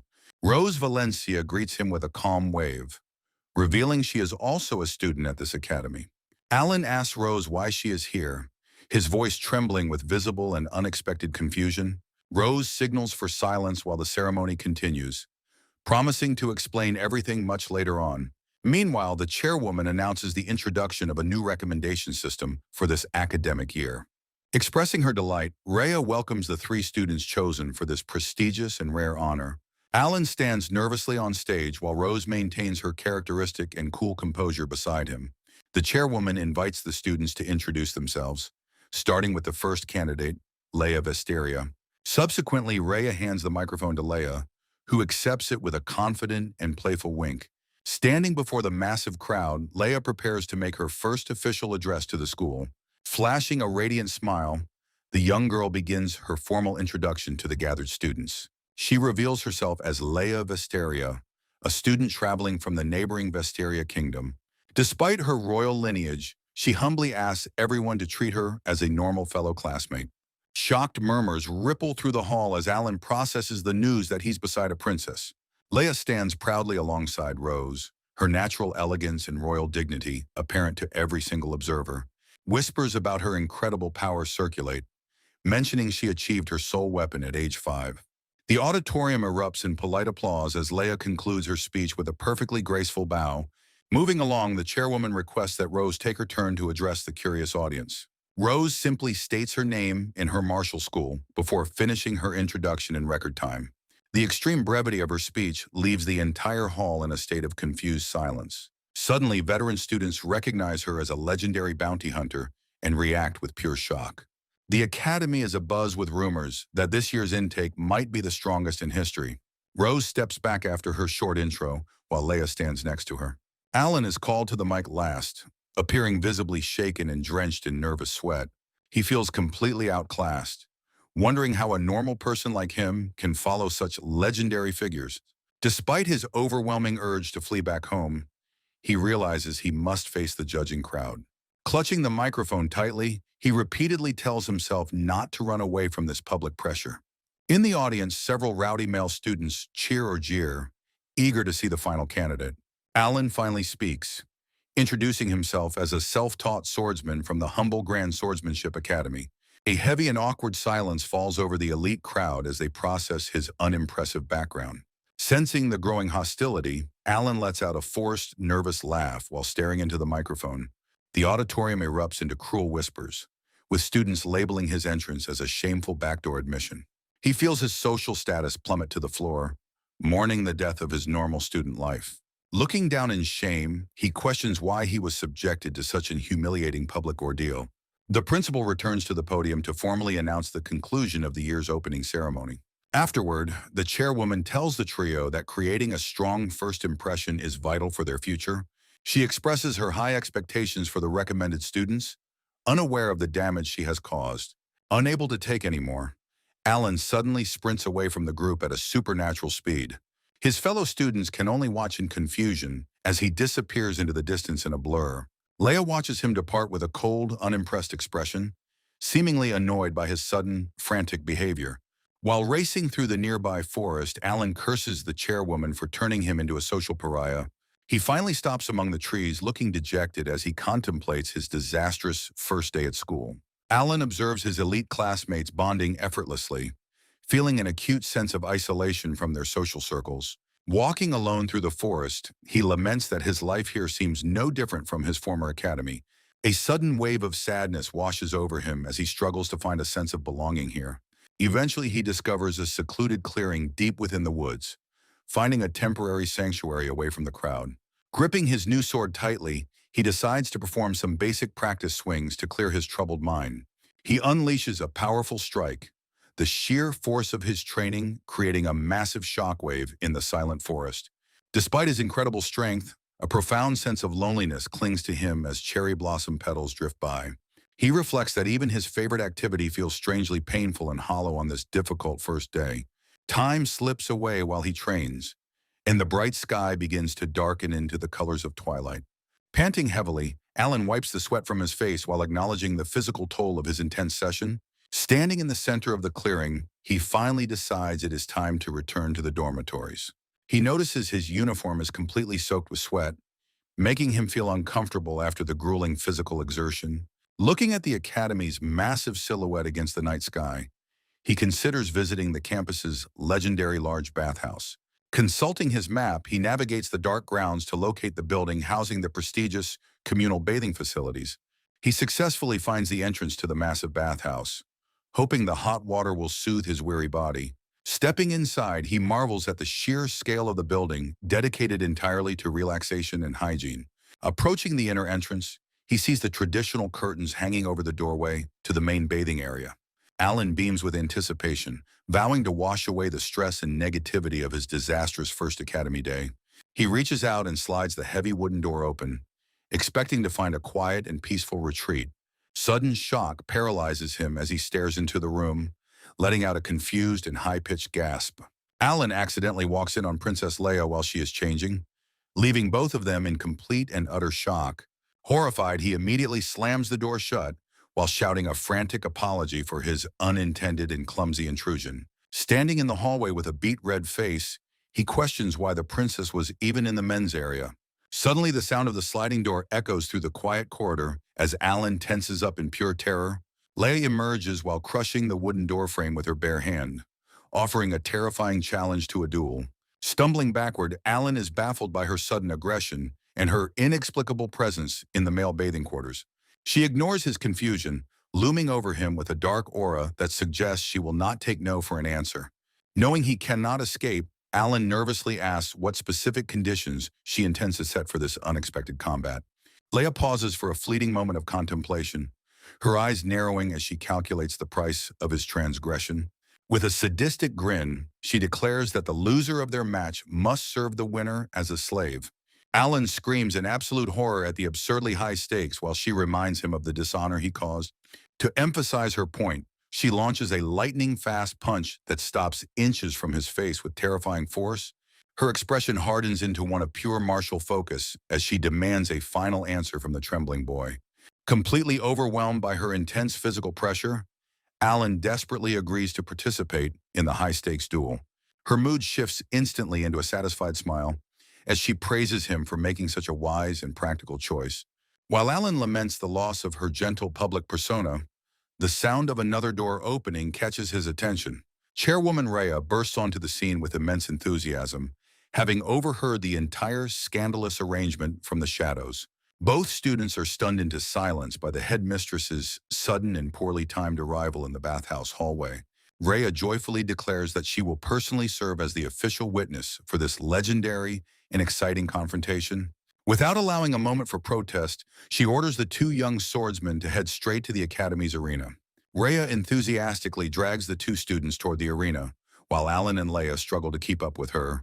The group enters a massive empty training hall specifically designed for high-stakes duels between elite sword fighters. Standing at opposite ends of the ring, the combatants prepare themselves while Rhea takes her place as official referee. With a wide grin, the chairwoman asks if both warriors are fully prepared to begin their high-stakes duel. Leia responds with absolute confidence, her eyes burning with a fierce determination to humiliate her clumsy opponent. Alan sighs deeply, accepting his unavoidable fate as he prepares to defend himself against the princess's sudden wrath. Rhea dramatically signals the start of the match, her voice echoing through the silent and hollow training hall. Immediately, Leia shouts a powerful command as she begins to channel an immense amount of internal energy. A violent explosion of fire and dark aura erupts from her blade, illuminating the entire stadium with blinding light. She reveals her legendary soul weapon known as Fafnir, the primordial Dragon King, which crackles with intense magical heat. Alan braces himself against the overwhelming atmospheric pressure, his eyes narrowing as he analyzes the princess's incredible power. He realizes with a start that she has already mastered the advanced technique of soul manifestation at her young age. Leia smugly explains that a soul weapon is the ultimate manifestation of one's spirit forged through grueling training. The flames dance along her sharpened steel as she prepares to strike with the full weight of her royal lineage. She mockingly commands Alan to stop wasting time and reveal his own unique soul weapon for their legendary duel. Awkwardly, Alan draws his standard training sword and admits that he lacks any flashy or supernatural combat abilities. Leia stares at him in stunned silence, unable to believe that a recommended student could be so fundamentally basic.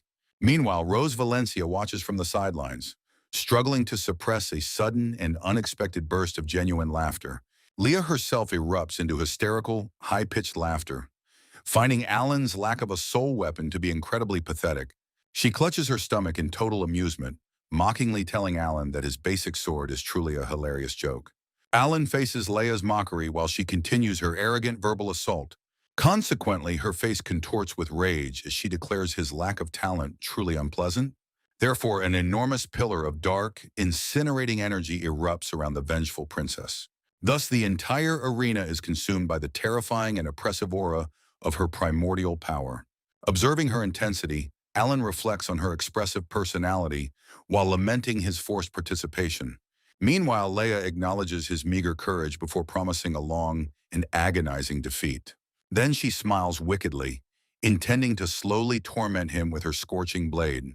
Gripping his hilt, Alan acknowledges the sharp contrast between her beautiful appearance and cruel nature. Taking a low stance, the young swordsman formally initiates his first offensive move of the duel. Mockingly, Leia invites him to approach while standing confidently amidst her swirling dark flames. Determined, Alan resolves to show his worth as a swordsman, regardless of his background. Suddenly, he unleashes his signature flying shadow technique with a blindingly fast horizontal slash. Startled, Leia gasps as she barely registers the incredible speed of the incoming attack. Quickly, she activates the White Dragon scale to create a protective, spinning vortex of energy. However, she is stunned to find Alan has already breached her specialized magical defense. Focusing his intent, he prepares to deploy the full power of his refined swordsmanship. Immediately, he executes the devastating Yatagarasu technique, manifesting a massive bird of dark force. Gritting her teeth, Leia struggles to withstand the overwhelming pressure of the eightfold strike. Desperately, she retaliates by unleashing the Black Dragon's breath to counter the phantom bird. Finally, the two opposing energies collide in a massive explosion that shakes the entire training hall. Alan acknowledges the princess's terrifying power after their initial and violent clash of high-level techniques. Meanwhile, Leia stands surrounded by swirling flames, demonstrating her mastery over two opposing elemental forces. Determined to break her defense, Alan decides to incorporate a strategic feint into his next approach. Subsequently, he bolts forward with speed, seeking an opening within the princess's formidable and fiery aura. Sensing the danger, Leia unleashes the dragonic roar to repel him with a wall of atmospheric pressure. Consequently, the shockwave catches Alan mid-stride, forcing him to shield his face against the deafening blast. Violent winds push the young swordsman back across the floor while he struggles to maintain his footing. Despite the pressure, Alan grinds his teeth and prepares to launch another desperate and sudden offensive maneuver. Startled by his persistence, Leia demands to know the origin of the mysterious techniques he previously deployed. Answering calmly, Alan replies that both techniques are unique styles he painstakingly developed through long practice. Leia looks stunned by the revelation while Rhea watches with a supportive and amused thumbs up nearby. Eventually, she acknowledges his sincere dedication, noting the weight of the effort behind his every strike. With renewed energy, she declares that she will specially recognize him as a truly competent and worthy rival. Alan offers a hesitant thanks, though he remains wary of the princess's sudden and aggressive shift. However, Leia warns him that talent remains a wall before focusing her spiritual energy once again. Charging forward with a savage grin, she vows to show him the despair of a natural-born genius. Immediately, a massive explosion of elemental fire consumes the arena as she launches her final attack. She executes the Hao-style strong strike, a crushing move designed to end the duel instantly. Alan's pupils contract with focus as he perceives the terrifying momentum of the incoming and lethal strike. He struggles to block the massive force, shocked by the princess's unbelievable and inhuman raw power. Alan grunts with effort while struggling to withstand the massive physical pressure of Leia's relentless and fiery assault. The princess screams while unleashing a dual elemental explosion of black and white flames that consumes the entire stadium. Spotting a critical opening in his guard, Leia prepares to capitalize on Alan's momentary and forced defensive lapse. Subsequently, she delivers a brutal and high-speed kick to his side that sends him crashing across the stone floor. Alan skids backward from the heavy impact while Leia remains enveloped in her terrifyingly powerful and dark magical aura. Quickly regaining his composure, the young swordsman regrips his training blade while gritting his teeth in visible pain. He executes a low defensive sweep with his sword while acknowledging the sheer trouble her supernatural power provides him. Alan observes that the flames trailing her blade provide immense propulsion, making her physical strikes significantly more lethal. Leia pauses to acknowledge that his pure technical skill actually surpasses her own, despite her royal martial heritage. However, she mockingly declares that mere swordsmanship is utterly meaningless when faced with the absolute power of soul manifestation. Alan remains silent, carefully contemplating his next move while analyzing the subtle flaws within her overwhelmingly powerful style. Standing firm, he admits her combination of skills is brilliant, but critiques her overall approach as being too naive. Leia laughs confidently while Alan notes her over-reliance on magical power has caused her basic sword fundamentals to suffer. Gritting his teeth, he resolves to use a specific technique that requires him to perfectly predict her every movement. He observes her conservative combat choices while a massive dragon of dark fire looms menacingly behind the vengeful princess. Correctly anticipating her next move, Alan realizes she is about to deploy the Howe-style strong strike once again. Taking a focused and ready stance, he prepares his body and mind for the duel's final and decisive moment. Leia bellows with excitement, promising to finish the fight once and for all with this one ultimate technique. She plants her foot firmly into the ground, launching herself forward with a burst of immense and destructive speed. Finally, the princess unleashes her most powerful Howe-style strong strike, intending to crush Alan with a massive dark explosion. Alan stands composed after a lightning move, while his second blade technique remains coiled and ready. Princess Leia stares in absolute disbelief as she realizes the young swordsman has initiated another devastating attack. Consequently, he executes a perfectly timed follow-up strike that slices through the air with terrifying and lethal precision. Meanwhile, Alan deploys the hazy moon technique, a move so fast and subtle it bypasses all magical defenses. The impact of the refined strike connects, forcing Leia to her knees as her spiritual armor finally shatters. She gasps for breath while processing the sudden and complete collapse of her once invincible draconic firepower. Ultimately, the royal warrior collapses onto the hard floor as Alan sheathes his training blade in quiet victory. Chairwoman Rhea immediately rushes to the side of the fallen princess to assess her condition after the match. With a dramatic shout, the headmistress officially declares Alan the undisputed winner of this high-stakes bathhouse duel. Alan exhales a heavy sigh of relief, silently acknowledging that Leia was an incredibly formidable and dangerous opponent. Rhea playfully praises her star student, claiming she always knew he possessed the potential for such greatness.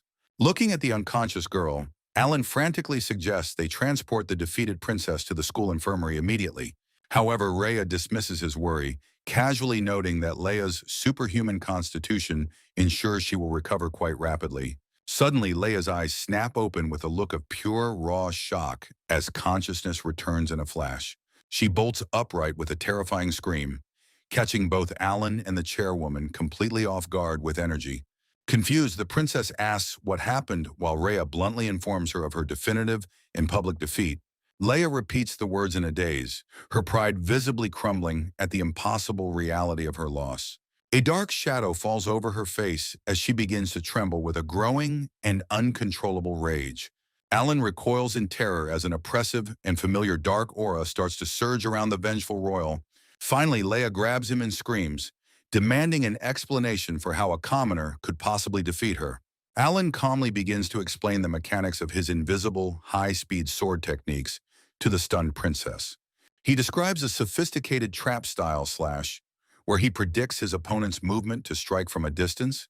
Leia immediately breaks down into a comical tantrum, shouting that such an unfair and tricky move shouldn't count. Interrupting the chaos, Chairwoman Rhea clears her throat to bring some order back to the training hall.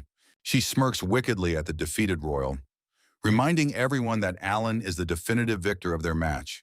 Moving along, the headmistress teasingly asks the princess how she intends to handle her self-imposed and high-stakes penalty. A look of genuine confusion crosses Leia's face as she briefly forgets the extreme conditions of her own challenge. Suddenly, the realization of her promised slavery hits her with the force of a physical blow to the chest. Rhea leans in with a sadistic grin, enjoying the princess's absolute horror as the weight of defeat sinks in. Frantically waving her hands, Leia desperately argues that the slave comment was merely a misunderstood figure of speech. The chairwoman remains unmoved, coldly pointing out that a royal's words should be their absolute and unbreakable bond. Alan interjects while hoping to avoid an international incident, suggesting that they simply forget the whole troublesome ordeal. Leia stares in shock while Rhea continues her psychological warfare, questioning the princess's sense of royal dignity and pride. Consequently, the headmistress lectures her on the shame of a Vestarian royal fleeing from a self-inflicted penalty. Rhea then laughs it off while Alan realizes his teacher is far more calculating than she initially appears. The young swordsman watches with wide eyes, sensing the intense manipulative power the chairwoman holds over her students. Teasingly, Rhea suggests that breaking such a promise might result in Leia losing something fundamentally precious within herself. Gritting her teeth in total humiliation, the princess trembles under the weight of the headmistress's relentless and clever taunting. Finally reaching her breaking point, Leia screams through tears that she will indeed honor her word as a princess. Rhea concludes by stating the decision must be hers alone, leaving the royal warrior fuming with intense embarrassment. Leia trembles with tears and frustration as she finally accepts the reality of her shocking defeat. Consequently, the humiliated princess turns her fiery rage toward Alan, while he sweats nervously from the back. She looms over him with a terrifying intensity, causing the young swordsman to recoil in pure, unadulterated fear. Unexpectedly, Leia offers a deep and formal bow while stammering her submission under the cruel duel terms. With a face beet red from shame, she weakly whispers the word master to her new bewildered superior. Alan can only manage an awkward laugh while struggling to process this sudden and bizarre life change. Feeling completely drained, the exhausted boy watches as Rhea supports the emotionally broken and pouting princess. Night falls over the prestigious academy grounds while the stars begin to shine above the modern dormitories. Later, Alan sits awkwardly in Leia's private room, while wondering exactly how his life became so complicated.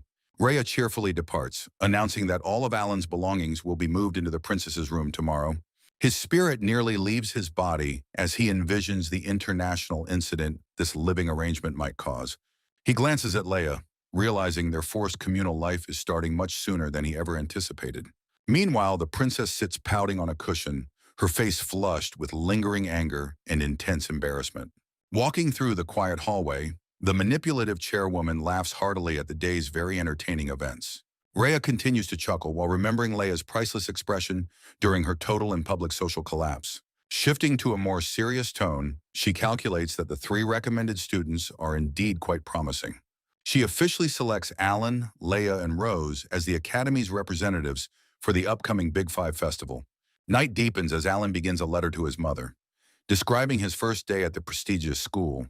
Suddenly, his peaceful moment shatters as he lets out a high-pitched scream of pure and utter shock. He finds Leia standing over him in her sleepwear, realizing his troubles are only just beginning. 1 hour earlier, Alan and Leia sit together in her room to discuss their new arrangement. Alan sighs heavily, wondering how he ended up in this incredibly awkward and stressful social predicament. Meanwhile, Chairwoman Rhea's words echo in his mind, emphasizing that a duel's outcome is absolute. She previously explained that for a true swordsman, a promise made before combat is a sacred bond. Alan recalls that even the arrogant Dodriel humbled himself to keep his word after their duel. Therefore, he realizes that forcing Leia to break her royal word would only damage her pride. Despite his offer to cancel their contract, Leia stubbornly refuses to back down from her oath. Thinking it over, Alan momentarily considers if losing the duel on purpose would have been simpler. However, he quickly dismisses the thought, as a true swordsman cannot mock a duel by throwing it. Suddenly, his focus shifts as he catches a subtle glimpse of something quite shocking and unexpected. Leia remains seated in silence, seemingly unaware of the damage their intense battle caused her school attire. A large, jagged rip across the front of her uniform reveals much more than the princess realizes. Blushing profusely, Alan panics while realizing his earlier hazy moonstrike was perhaps a bit too precise. He notices the princess remains completely oblivious to her scandalous state, while she continues sitting in silence. Sweat beads on his forehead as he struggles to find a polite way to mention the large tear. Narrowing his eyes, he desperately tries to divert his attention by surveying the rest of the bedroom. He finds the room's decor surprisingly charming, noting the soft curtains and the peaceful overall atmosphere. His eyes land on several cute stuffed animals, including a small bear clutching a wooden fish. Although he expected a royal suite filled with gold, the room is remarkably modest and cozy. Alan concludes that beneath her fiery royal exterior, the princess lives like any other normal teenage girl. Alan notices a pleasant scent lingering in the air, while trying to initiate a much-needed conversation. Blushing furiously, Leia begs him to stop staring at her so intensely during their quiet moment. Realizing his lack of social awareness, Alan offers a quick apology for his accidentally rude behavior. He identifies this as a golden opportunity to finally establish a proper line of communication. Unexpectedly, Alan begins removing his outer jacket while Leia watches in absolute and utter confusion. The princess reacts with wide-eyed shock, her mind racing with various wild and frantic possibilities. Without a word, he holds out the dark fabric of his academy uniform toward her. Bowing respectfully, Alan insists that she use his jacket to cover her torn and revealing clothing. Stunned by his chivalry, Leia can only manage a confused stutter, while her face turns bright red.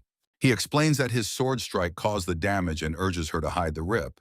Finally noticing the massive tear in her uniform, Leia lets out a scream of pure and total embarrassment. An awkward silence fills the room as Alan waits for her to process the scandalous situation. She eventually accepts the garment, wrapping it tightly around herself while offering a quiet word of thanks. Attempting to move past the embarrassment, Alan starts to propose a new social dynamic between them. He suggests that they should abandon formal honorifics and speak to each other as simple equals. Leia stares back with a blank expression, her mind clearly struggling to reconcile his request with her status. She argues that a slave ignoring proper etiquette toward her master would be fundamentally and morally wrong.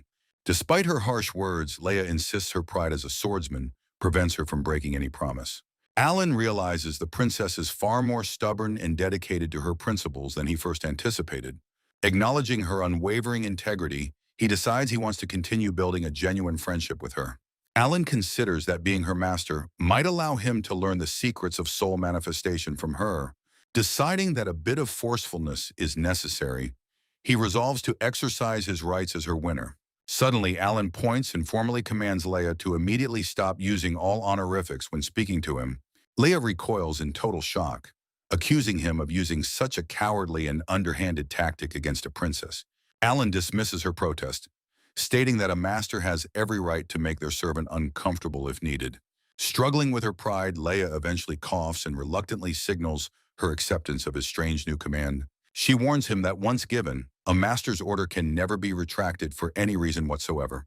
Alan beams with joy, confirming that he is absolutely certain about this permanent change in their relationship. Leia's face suddenly contorts with a new wave of realization and intense mounting irritation at his smugness.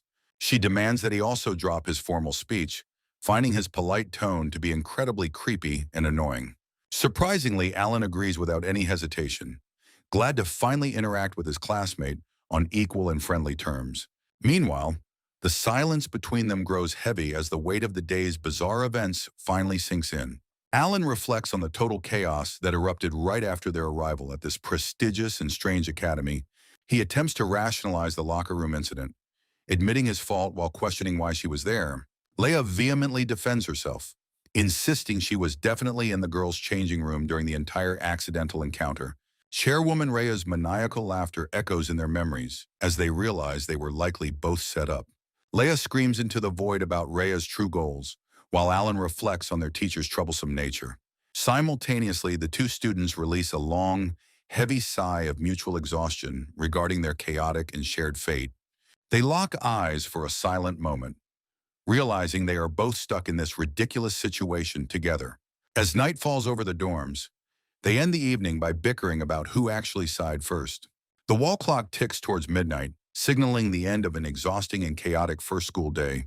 Leia notes the late hour, realizing she must prepare for sleep to avoid being tired tomorrow morning. Alan casually suggests that she take the first shower, trying to be a polite and considerate roommate. Clutching his jacket tightly, the princess blushes and labels his straightforward suggestion as incredibly perverted and indecent. Confused by her sharp reaction, Alan wonders aloud what exactly was inappropriate about offering her the first turn. Flustered and unable to explain her logic, Leia shouts that it's nothing while standing up in a huff. She stomps away toward the private washing area, leaving a bewildered Alan sitting alone on the floor. Before disappearing, she fiercely warns him that peeking will result in a punishment he will never truly forget. A heavy silence falls over the main living space as the curtain slides shut, separating their private worlds. Inside the changing room, Leia begins undressing, while grumbling about falling into Alan's perceived and clever traps. She continues removing her clothes, frantically convincing herself that her racing thoughts aren't actually indecent or wrong. Unbuttoning her shirt reveals her inner garments, while she continues to blame the situation on Alan's devilish schemes. Standing before the towel rack, she finally removes her last remaining layers as her heart continues to pound. Glancing at the fabric barrier, the princess nervously checks to ensure the curtain isn't accidentally thin or see-through. Satisfied with her privacy, she finishes undressing and prepares to finally wash away the day's mounting stress. Her uniform and accessories land softly on the shelf, leaving her completely vulnerable within the small bathroom stall. She covers herself with a shy expression, stepping forward into the steam to begin her nightly cleansing ritual. Her bare foot touches the cold tiles as she resolves to let the hot water soothe her fatigue. Meanwhile, Alan grows restless in the quiet room and decides to kill time with some intense muscle training. Morning arrives as the student body gathers once more, walking together toward the prestigious halls of the academy. Alan and Leia walk together as the princess enthusiastically discusses the traditional delicacies found within her home kingdom. Moving through the corridors, Leia offers to show him a high-quality shop located near the prestigious academy grounds. Alan gratefully accepts the invitation, stating that he is looking forward to experiencing the local food with her. Flashing a radiant wink and a bright smile, Leia confidently tells him to leave everything to her. The two students eventually arrive at their destination as the morning bustle of the academy begins to settle. Upon entering the classroom, Leia is immediately greeted by female classmates who comment on the lovely morning weather.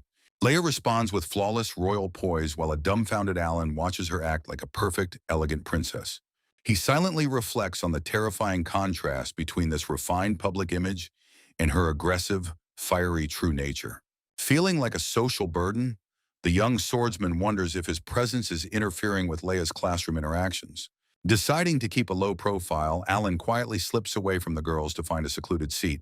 He surveys the tiered lecture hall, noting that the seating arrangements for the students appear to be unassigned. Walking up the stairs, he searches for a place where he can observe the class without drawing attention. Suddenly, he pauses as he overhears a group of male students engaged in a loud and boisterous conversation.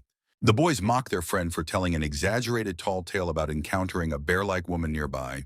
Hoping for a fresh start, Alan approaches the rowdy trio with a friendly smile and a polite greeting. However, the group reacts with immediate and cold hostility, staring him down with looks of pure social disdain. Caught off guard by the intense rejection, Alan struggles to maintain his composure in the face of their glares. He laments that the negative rumors from the entrance ceremony are still deeply affecting his ability to make friends. From a distance, Leia notices the awkward encounter and focuses her attention on the boys who snubbed Alan. She approaches with a dazzling and radiant smile, politely asking the group if she might have a brief moment. The trio of students jumps to attention, enthusiastically asking Leia if she needs any assistance with a problem. Alan deadpans while watching from a distance, sighing at their blatant hypocrisy and transparent attempts to gain favor. He questions why Leia would bother approaching them after they treated him with such cold and blatant indifference. Leia questions the boys, asking if they were simply too distracted to hear Alan's friendly greeting moments ago. Fumbling for excuses, the bullies nervously claim his voice was likely too soft to reach them during conversation. A dark, fiery aura erupts around the princess as she admits she absolutely despises people who make excuses. The students recoil in pure terror as Leia's overwhelming pressure suffocates the atmosphere within the quiet academy classroom. Coldly, she commands them to never speak to her again before offering a sharp and final formal dismissal. Turning her back on the group, Leia walks across the tiered lecture hall to rejoin Alan at his desk. As she takes her seat, Alan offers a quiet apology for the unnecessary trouble his social situation caused. Leia dismisses his concern, explaining she merely expressed her personal distaste for people who treat others with disrespect. She flashes a radiant and genuine smile, encouraging him to ignore the negativity and stay focused on training. Alan blushes at her unexpected warmth, feeling a surge of gratitude for her fierce and unwavering support today. Nearby, envious classmates whisper maliciously, questioning why a noble princess would associate with such a questionable, low-ranked student. Suddenly, the legendary bounty hunter Rose Valencia stumbles into the lecture hall, appearing completely drained of all energy.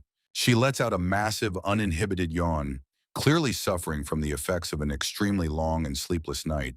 Scanning the tiered room with bleary eyes, Rose searches through the gathering crowd for her new and familiar companions.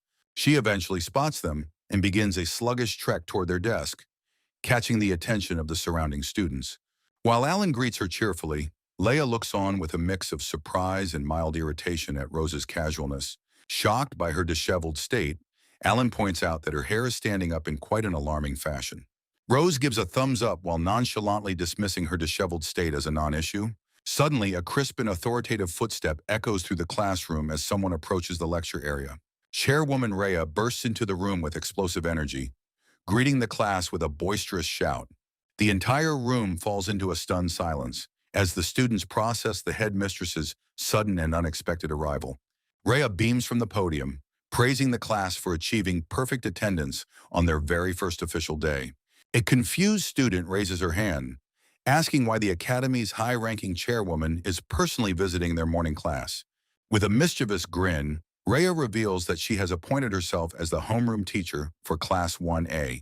Alan and his friends react with pure horror, realizing their school life will never be quiet or peaceful. Alan's sweat drops while wondering if the head of the school actually has time for such trivial teaching duties. Rhea claps her hands for order, announcing that she has a monumental and exciting report for the entire class.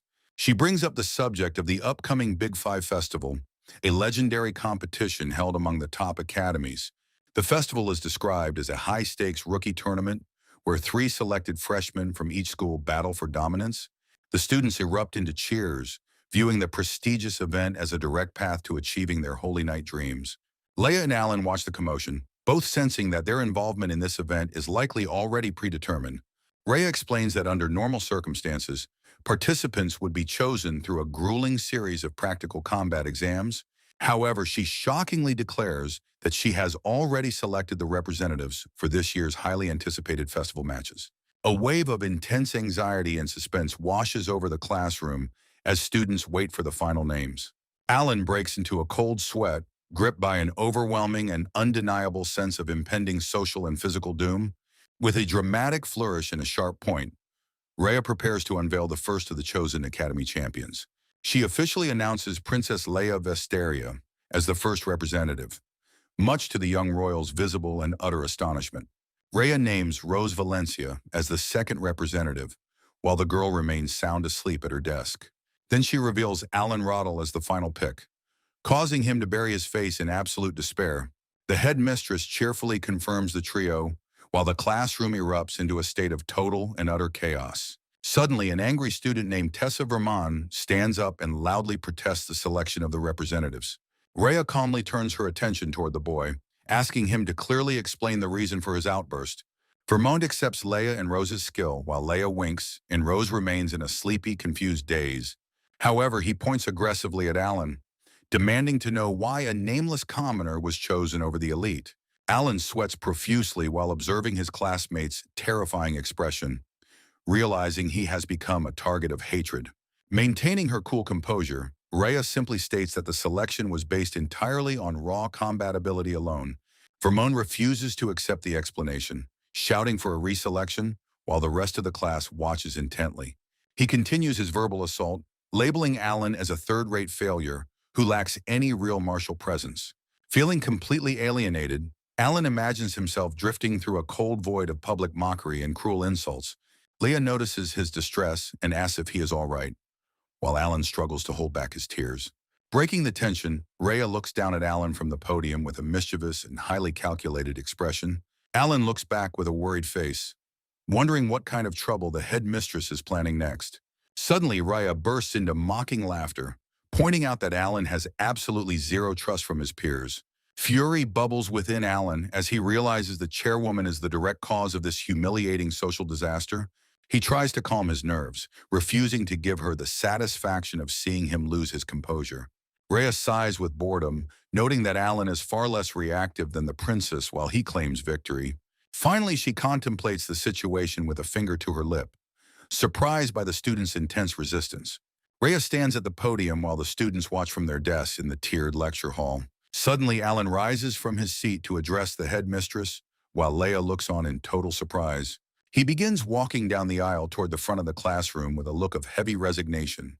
Reaching the podium, he quietly tells Rhea that he is willing to step down to avoid further conflict. He reflects on his status as a self-taught swordsman, feeling that his presence only causes unnecessary class tension. Rhea listens to his humble request, appearing to acknowledge his feelings with a surprisingly calm and neutral expression. Turning back to the rowdy class, she announces that she will now convey Alan's true and inner thoughts. Alan worries that he made a mistake, while he wonders if the chairwoman actually understood his sincere intentions.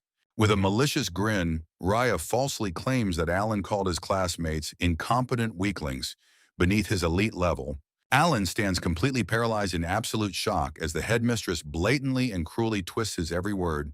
The insulted students erupt in a violent fury, screaming at Alan for his perceived and massive public arrogance. Alan desperately tries to calm the situation as the enraged bullies surround him with their intense and murderous glares. Rhea gleefully claps her hands, ignoring his protests and declaring that they should settle this in the arena. Standing behind the podium, the headmistress calls out to Alan while the class prepares for a forced duel. She gives a cheerful thumbs up while jokingly asking if it is all right to break his classmates' bones. Moments later, the entire group assembles in the massive practice area to witness the high-stakes and unwanted match. Alan sighs heavily while reflecting on the fact that he is dueling for the second consecutive school day.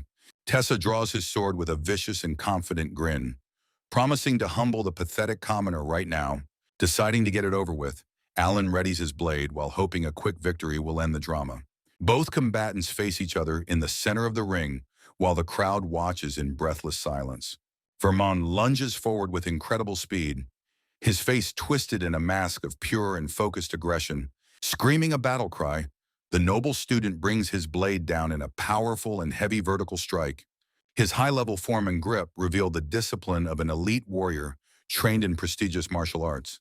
The attacker identifies his technique as the Zantetsu style, while closing the remaining distance to his target. Vermont unleashes the Sabyatoshi secret art, but Alan effortlessly sidesteps the crushing blow with supernatural and fluid grace. Noticing a critical opening, Alan observes that his opponent's footwork is far too wide and remarkably unstable. With a blindingly fast movement, Alan counters with a precise strike that catches the noble completely off guard. Vermont grunts in sudden pain as he is sent skidding across the floor from the heavy impact. A streak of white light fills the air as Alan accelerates toward his confused and vulnerable opponent. Placing his sword at the bully's neck, Alan calmly declares that the brief duel is officially over. He maintains a stoic expression, having proven his strength without even breaking a single drop of sweat. Vermont glares upward in total disbelief, his pride shattered by the commoner's overwhelming and unexpected martial prowess. Seeing their leader defeated, the other bullies shout in rage and accuse Alan of using underhanded tricks. Meanwhile, Chairwoman Rhea cheers comically in the background, her erratic behavior leaving Alan feeling entirely bewildered. Alan ignites his internal energy as the remaining two students draw their weapons to join the fray.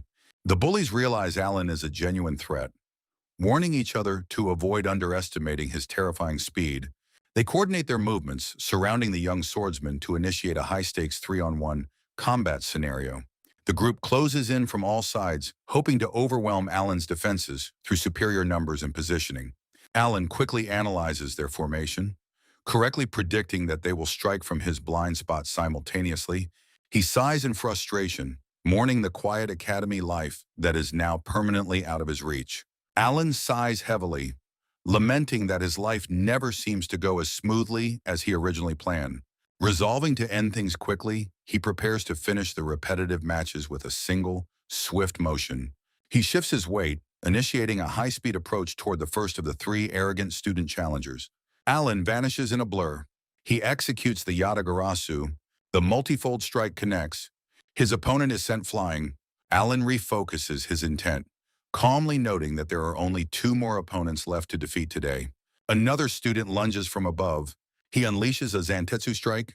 Appearing behind him instantly, Alan whispers that his speed is simply too slow for a real duel. Shock paralyzes the noble trainee. The boy collapses helplessly. The final challenger offers a desperate apology before charging forward to defend his group's shattered pride. With a look of fierce determination, he vows to finish the fight on his own merits. He unleashes the Moonlight Slash. Onlookers scream a warning, terrified that Alan cannot survive such a massive and powerful elemental attack. Alan acknowledges that the massive scale of the incoming technique makes it entirely impossible to dodge. However, he remains unfazed. Noting that the attacker is now within his own lethal striking distance, Alan delivers a decisive counterstrike. The final challenger collapses onto the hard arena floor, gasping for breath as he processes his sudden defeat. Alan stands victorious after executing his hazy moonstrike, leaving the defeated student crumpled in his wake. Observing from the sidelines, Leia and Rose look on with a mix of genuine awe and quiet contemplation. Feeling the weight of the day, Alan reflects on his constant battles while longing for a peaceful life. The surrounding audience remains frozen in shock, their malicious whispers replaced by a sudden and heavy atmospheric silence. Unexpectedly, the crowd erupts into enthusiastic cheers while classmates celebrate the rookie's stunning display of martial skill. Alan looks around in total bewilderment as students rush toward him to offer their sudden and newfound praise. Leia and Rose approach him quickly, with Rose demanding to know how he performed that incredible invisible strike. In a comical moment, Chibi Allen explains his hazy moon technique, while Leia watches with a skeptical expression. A black screen marks a brief transition as the group delves deeper into the intricacies of his swordsmanship. Rose finds the explanation deeply interesting, whereas Leia continues to grumble about the move being entirely too unfair. Alan dismisses her complaints with a grin, noting that the technique is actually quite convenient for actual combat. Nearby, the three defeated students sit on the ground rubbing their injuries while acknowledging the effectiveness of the strike. Alan is genuinely impressed that his opponents can move so quickly after taking such a direct and powerful hit. Moving toward the group, the young swordsman offers his hand to help the fallen noble back to his feet. The leader of the bullies stares in silence, his previous arrogance seemingly replaced by a look of stunned realization. With a firm grip, Alan pulls his former rival up from the floor, officially ending their bitter public confrontation. Tessa stands steady once more, his head bowed as he experiences a complex mix of shame and new respect. The three students remain together while watching Alan, their perspectives on the self-taught swordsman having shifted completely. Alan sighs as he walks away, silently praying that no more challengers appear to disrupt his school life. Tessa Verman remains silent, his expression hidden as he processes the weight of his humiliating and public defeat. Unexpectedly, he offers a deep and sincere bow, apologizing for his previous rude remarks toward the young swordsman.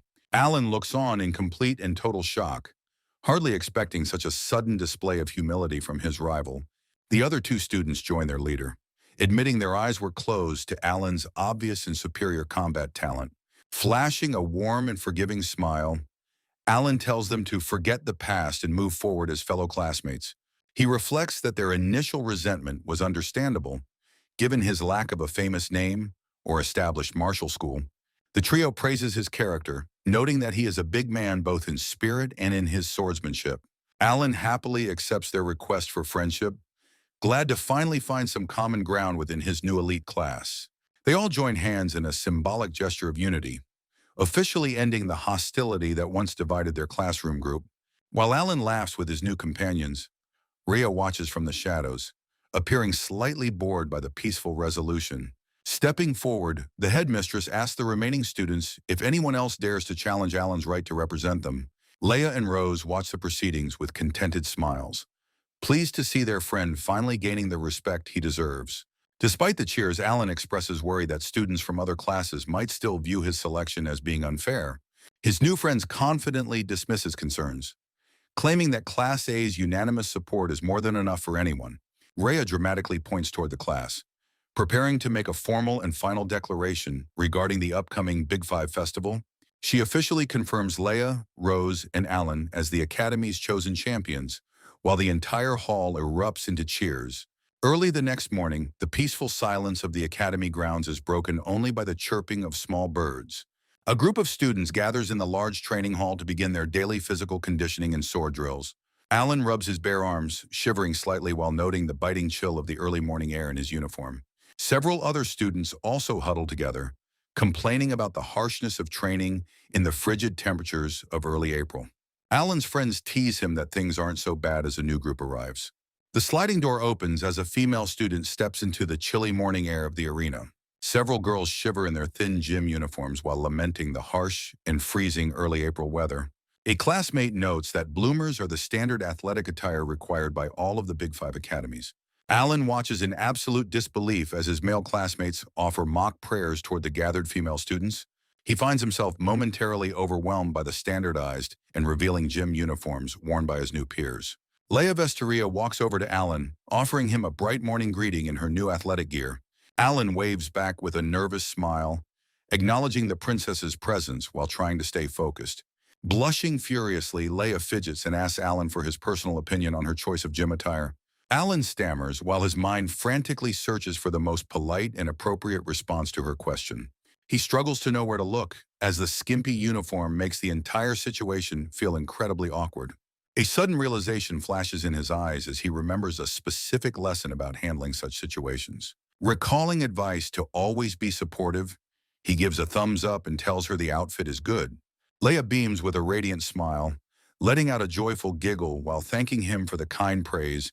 The princess skips away with a visible spring in her step to rejoin the other training girls. Alan exhales a long breath, feeling as though he just survived a life-or-death battle of social wits. Rose Valencia then approaches and asks for his opinion on her look, with a cool and confident expression. Sticking to his successful plan, Alan gives her the same positive affirmation and another enthusiastic thumbs up. Rose skips away happily while Alan watches the girls gather for the start of their morning training session. Chibi Alan ponders the strange morning events, wondering what kind of bizarre social ritual he was just forced into. Rhea screams for Class 1A to assemble, her loud voice echoing throughout the massive academy training hall. Students scramble to gather in formation as a sharp whistle signals the official start of the morning session. Alan runs alongside his peers, noting that the headmistress's booming voice was actually louder than the whistle itself. Rhea introduces a veteran instructor while explaining that maintaining a tense atmosphere is crucial for high-level martial training. Observing her endless energy, Alan sighs while wondering how someone can be so intensely energetic this early in the morning. The chairwoman announces a sudden practical exam to measure their sword skills, strictly forbidding the use of soul weapons.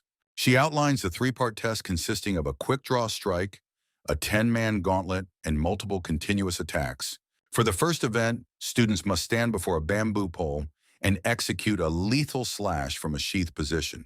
Rhea introduces a respected veteran measurement expert with 50 years of experience to record their precise combat results today.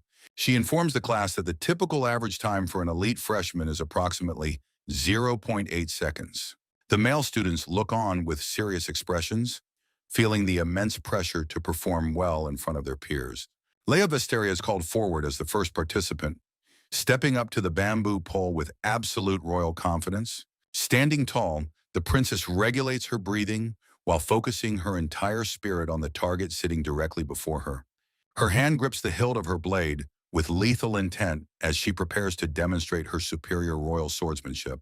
In a sudden blur of motion, Leia executes a lightning-fast horizontal slash that perfectly bifurcates the sturdy bamboo pole. The veteran expert records a stunning time of 0.5 seconds, praising her magnificent and highly refined technique.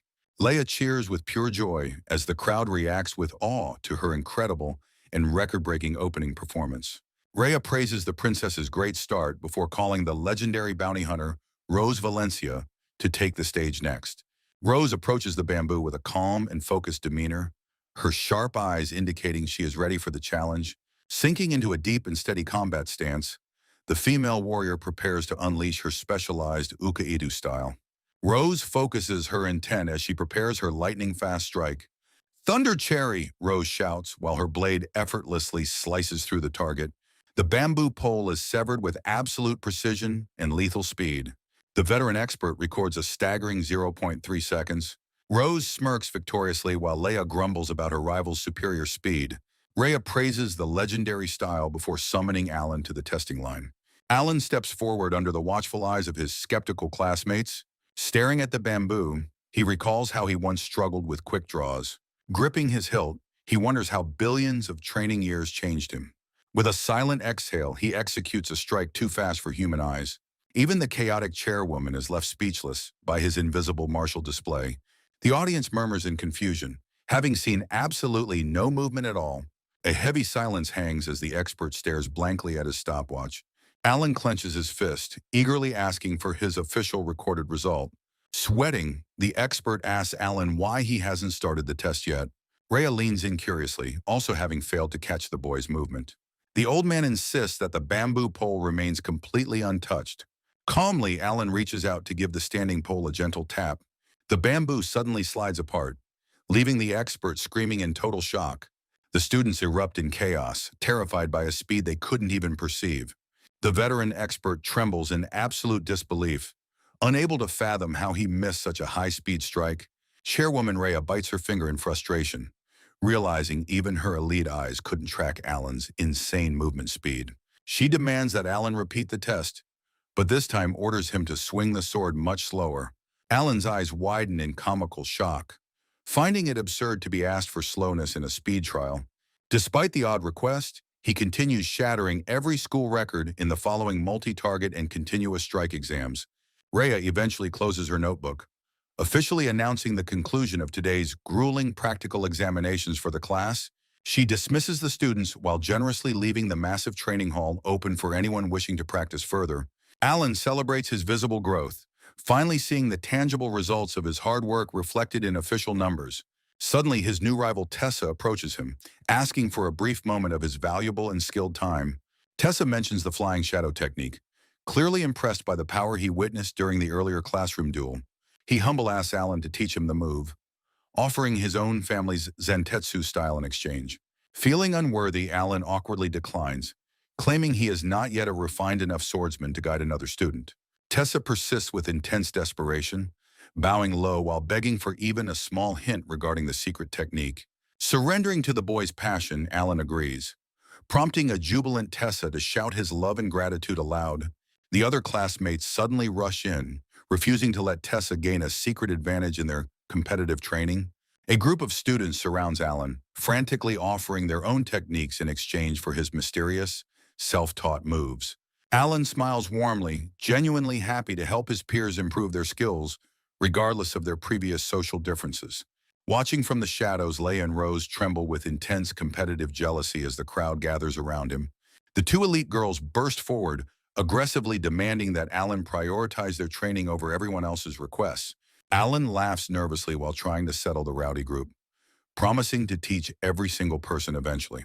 Afterward, everyone enjoys a lively discussion about swordsmanship techniques, creating a warm and energetic training atmosphere.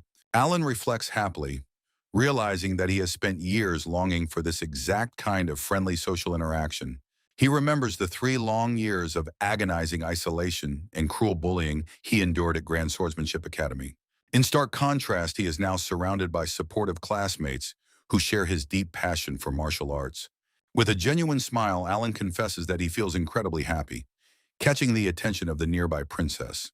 Leah blushes and calls out his name, visibly taken aback by the young man's sudden and sincere emotional outburst. Tears of pure joy well up in Alan's eyes as the weight of his new friendships finally sinks in. Embarrassed, he comically rubs his eyes while claiming that some dust simply happened to fly into them unexpectedly. A curious classmate interrupts the moment, asking for advice on how to correctly launch a long-distance flying slash. Alan cheerfully explains that the secret to the technique lies in the specific way one grips their sword handle. The following morning, the sun shines brightly over the modern architecture of the prestigious Lingard Empire's main academy. Since it is officially a school holiday, Alan happily plans to spend the entire day focused on repetitive practice. Unexpectedly, Leia pops up with a radiant expression and asks if he has any plans for the afternoon. Startled while reaching into the refrigerator, Alan lets out a confused sound at her sudden and energetic approach. He struggles to find the right words, feeling slightly cornered by her direct and very forward social invitation. Leia notices his hesitation and quickly asks if he is perhaps too busy with his intense training schedule instead. A brief silence follows as Alan contemplates whether he should prioritize his swings or his new social life. He realizes that while practice is vital, building strong bonds with friends like Leia is equally important today. With a confident thumbs up, Alan declares that he is actually completely free for the rest of the day. Leia cheers enthusiastically, suggesting they head out together to sample some local delicacies known as ramazaku. Leia reminds Alan that ramazaku is a traditional dish from the Vesteria Kingdom, her proud homeland. He recalls their previous conversation as they walk together toward their much-anticipated lunch destination. Pointing ahead, Leia suggests a nearby shop, and Alan agrees that it sounds like a perfect plan. They stroll through the bustling city streets under a vast and beautifully clear morning sky. Stretching her arms, Leia celebrates the wonderful weather while Alan enjoys the peaceful atmosphere beside her. Suddenly, she stops and shoots him a sharp, suspicious glare, questioning if he mentioned training again. Alan waves his hands nervously, promising that even he isn't focused on swordsmanship during their outing. Internally, he laments that billions of years of repetition have left him with persistent and uncontrollable training habits. Leia apologizes for her doubt, realizing his dedication to the sword has become an inseparable part of him. Refocusing on the goal, she confidently leads the way, while Rose Valencia follows them from behind. Their stroll is abruptly interrupted when they officially cross paths with the very surprised and curious Rose. Rose blinks in disbelief, her eyes widening as she processes the sight of her two classmates together. She offers a polite greeting before curiously inquiring where the pair is headed on their shared day off. Alan enthusiastically explains their lunch plans and invites Rose to join them. Much to Leia's visible shock, Rose agrees immediately while Leia's face contorts with a mix of intense frustration and silent fury. Pouting comically, the princess struggles to hide her deep disappointment at the sudden expansion of their group. She stomps forward with puffed cheeks, commanding them to keep up as she leads the unwanted trio. The group finally reaches the quaint entrance of the restaurant as a bell chimes to announce their arrival. Seated at a booth, Leia takes charge and orders 3 large portions of her favorite traditional platter. She boastfully describes the dish's legendary volume while Rose listens with genuine and hungry anticipation. 10 minutes later, the cheerful waitress returns to the table with their highly anticipated order. An impossibly massive mountain of food appears, leaving the legendary Rose Valencia in absolute shock. While Leia beams with pride, Alan stares in disbelief at the sheer volume of the traditional meal. The trio brings their hands together, offering a traditional thanks before diving into the hot feast. Without hesitation, Alan takes a massive bite, eager to sample the famous flavors of Vesteria. Everyone praises the incredible taste while Leia explains that Romozaku is a beloved staple in her kingdom. Enjoying the delicious flavor, Alan optimistically believes they might actually finish the entire giant portion. 30 minutes pass while the table becomes a battlefield of crumbs and rapidly vanishing food. Leia continues eating with boundless energy, while a defeated Alan clutches his stomach in total agony. Rose remains hidden behind the dwindling pile, silently focused on finishing her share of the massive meal. Finally looking up from the table, Rose observes her stuffed companions with a calm and thoughtful expression. An awkward silence falls over the booth as Alan desperately tries to think of a new conversation. Resting her chin on her hands, Rose asks why Alan persists in using formal honorifics only with her. She finds his distance quite bothersome and requests that he finally switch to a more casual tone. Alan hesitantly agrees to drop the formalities, though he struggles to say her name without any suffixes. Rose flashes a radiant and satisfied smile, clearly pleased by the sudden shift in their social dynamic. Blushing, Alan scratches his head while the two share a brief moment of new and genuine closeness. Suddenly, the last remaining scrap of food disappears into the stomach of the insatiable royal warrior. Leia offers a final thanks for the meal, her hunger seemingly satisfied for only a brief moment. Standing up with renewed vigor, she commands the group to follow her to the very next restaurant. Leia stomps ahead while Alan and Rose follow, eventually finding their way to a nearby city aquarium. They enjoy a fun-filled afternoon watching sea life and buying cute cat plushies to commemorate their outing. However, the mood shifts instantly as Alan's face pales with a sudden, overwhelming sense of impending disaster. They eventually enter the capital's most prestigious jewelry store, where Leia excitedly shows off a sparkling ring. Alan recoils in terror, desperately begging the girls not to drop any of the incredibly expensive items. He calculates the astronomical costs, realizing one mistake could bury him under a mountain of soul-crushing debt. His mind spirals into a dark fantasy of expulsion and social ruin if anything in the shop breaks. Completely drained by the stress, Alan finds a bench and collapses while sighing in total mental exhaustion. He offers a weak apology, explaining that he simply needs a brief rest from their long journey. Rose and Leia stare back with intense concern, questioning if the boy has suddenly fallen ill. Panicking, Alan waves his hands and insists he just had a minor dizzy spell from the lighting. He urges them to continue shopping without him, hoping they won't notice his desperate financial anxiety. The girls resume their browsing, discussing how many months of effort a gift like this truly represents. Watching them from a distance, Alan remains utterly confused by the cryptic nature of their jewelry-themed conversation. Suddenly, a violent explosion shatters the peace as Alan looks up in shock toward the store's entrance. Masked bandits armed with sharp swords storm the premises, screaming for every person to freeze immediately. The jewelry robbers surround the room, their sudden arrival turning a peaceful holiday into a terrifying hostage situation. To protect the innocent civilians nearby, Alan and the girls calmly raise their hands as instructed. A ruthless criminal threatens a weeping clerk with a sword, demanding she hand over every precious stone. The lead robber clicks his tongue in annoyance, his eyes radiating a lethal malice through his mask. A ruthless robber yells at the clerk while Alan watches the escalating violence in horror. Rose, Leia, and Alan trade determined glances, finally deciding to end the hostage situation immediately. In a sudden blur of motion, the trio strikes, sending the masked criminals reeling backward. The confused bandits scream in panic as their coordinated assault is dismantled in a single instant. Rose and Leia unleash their styles while Alan deploys his signature Yatagarasu to finish them. The robbers are sent flying across the jewelry store by the overwhelming force of the students. One surviving bandit curses his luck while desperately trying to salvage the failing robbery attempt. Leia and Rose briefly pause their combat to check on each other amidst the chaotic aftermath.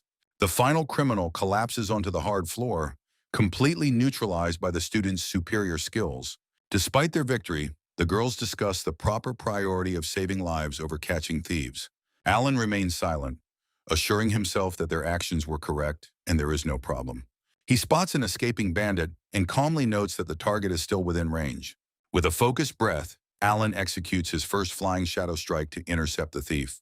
The strike connects with pinpoint accuracy, knocking the wind out of the desperate bandit instantly. Alan sheathes his blade, standing tall amidst the dust as the jewelry store robbery ends. Authorities arrive shortly after to take the defeated masked men into official custody for their crimes. The next morning at the academy, Tessa enthusiastically greets the trio for their heroic exploits. He presents a morning newspaper, asking if they have seen the latest reports on the robbery. The girls appear prominently in the photo, while Alan is relegated to a tiny silhouette. The newspaper also features the official announcement for the highly anticipated Big Five Festival pairings. While eating lunch, the trio discusses the upcoming Big Five Festival pairings mentioned in the morning's local newspaper. Suddenly, a loud announcement echoes throughout the academy halls, commanding the three representatives to report for a meeting.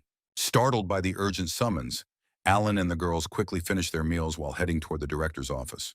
They arrive at the massive double doors, knocking tentatively before receiving a sharp and immediate command to enter inside. Chairwoman Rhea sits buried in books, telling them to wait patiently while she finishes a very important task. Looking on with visible confusion, the students agree to stand by while the headmistress remains focused on her work. Alan observes her intense concentration, silently admiring the dedication required to manage both the academy and their classroom. He reflects on the legendary workload she handles daily, which would certainly cause any ordinary person to collapse instantly. With a satisfied exhale, Rhea suddenly slams her book shut, signaling the end of her mysterious and focused session.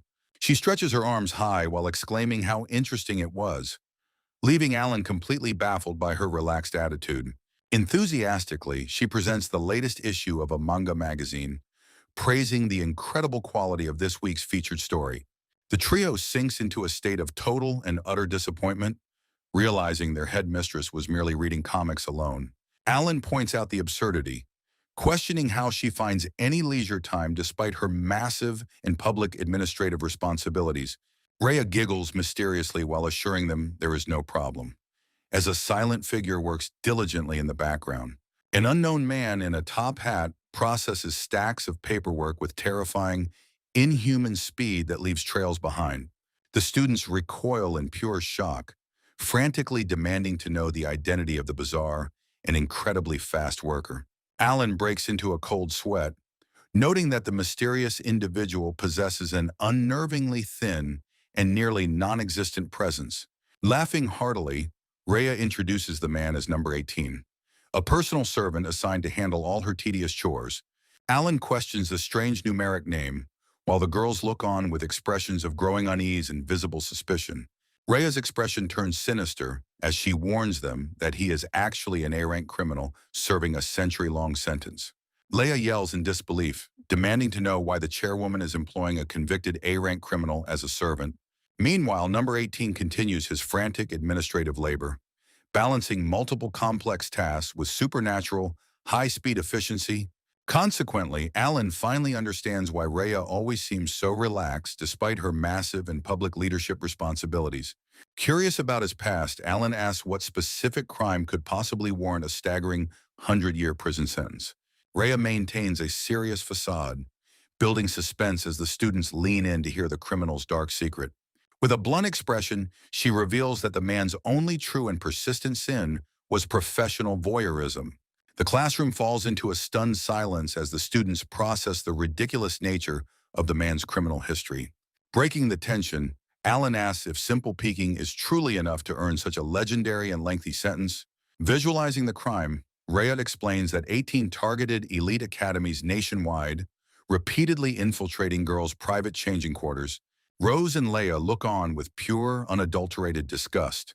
Labeling the man a pathetic enemy of all women, Alan laughs nervously while wondering if the punishment actually fits the crime, despite the man's clearly perverted nature. Further explaining, Rhea notes that 18 is a master swordsman and former graduate who committed hundreds of offenses. Because he escaped custody so frequently, his various sentences eventually accumulated into a total of 100 years. Leia shouts in protest, questioning the wisdom of allowing such a skilled individual to roam free within the academy. Rhea dismisses the concern with a smirk, claiming she personally provided the man with a very thorough education. As she places a hand on his shoulder, 18 trembles violently as if recalling a terrifyingly traumatic experience. Immediately, the criminal drops into a desperate and humble bow, swearing absolute and undying loyalty to his mistress. Alan watches in horror, terrified by the unknown methods Rhea used to break such a powerful and skilled warrior. Checking the time, Rhea realizes they have strayed far from the intended purpose of this urgent morning meeting. Finally, she refocuses the group's attention on the serious and upcoming challenges of the legendary Big Five Festival. Rhea slams her desk, announcing that their first-round opponent is the loathsome Huu Academy. Noticing the students' blank stares, she realizes they are likely unaware of the long-standing school rivalry. She reflects on the Academy's past glory days, when she led them to total dominance in every competition. However, she solemnly explains that times changed and various problems led both schools into a deep decline. Media and public ridicule followed their fall, with people taking pleasure in their sudden and humiliating disgrace. Displaying the newspaper, Raya notes that their academy has recently bottomed out, even losing to Hugh Academy. Her fist trembles with suppressed rage as she asks what they imagine happened next following that defeat. She shouts that instead of aiming higher, Hugh chose to bare its fangs at those already struggling. Flashbacks show the rival school's students relentlessly mocking the academy's lowest-ranked members with cruel laughter. Observing her intense fury, Alan scratches his cheek while noting that the headmistress is becoming dangerously heated. Rose and Leia erupt in a shared fury, declaring the actions of Hugh Academy to be absolutely unforgivable. Settling down slightly, Raya reaches for the official lineup document she spent the entire night painstakingly preparing. With a dramatic gesture, she declares that she has finally finalized the ultimate formation for the upcoming tournament. The headmistress slams the final list onto her desk, her eyes burning with a terrifying and competitive fire. The paper reveals Alan as vanguard, followed by Rose in the middle, and Leia as the captain.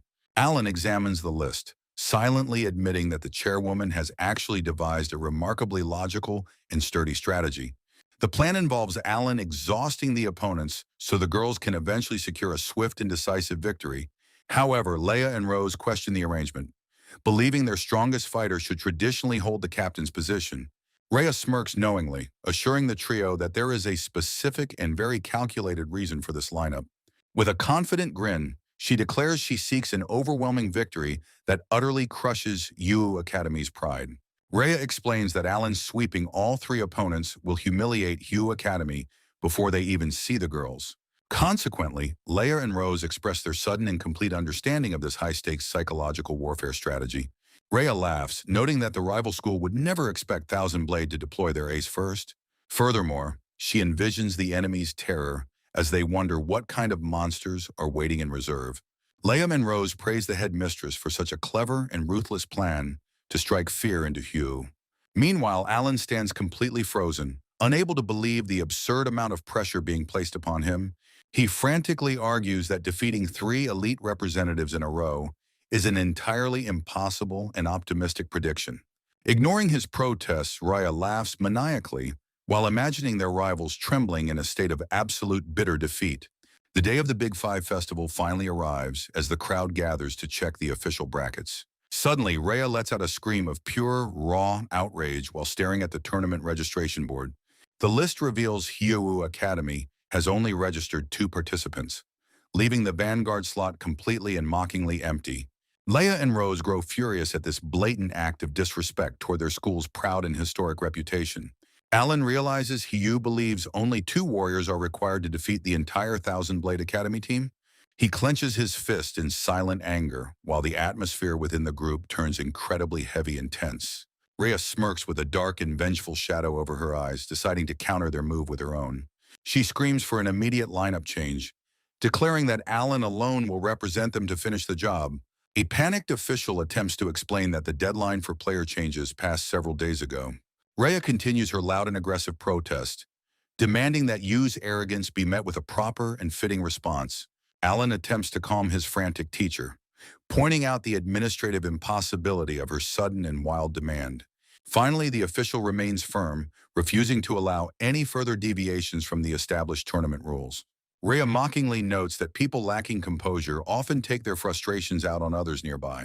The Hugh Academy director Ferris arrives with her 2 disciples and greets Rhea with a smug smile. Rhea reacts with pure shock and fury upon recognizing her longtime rival from the competing school.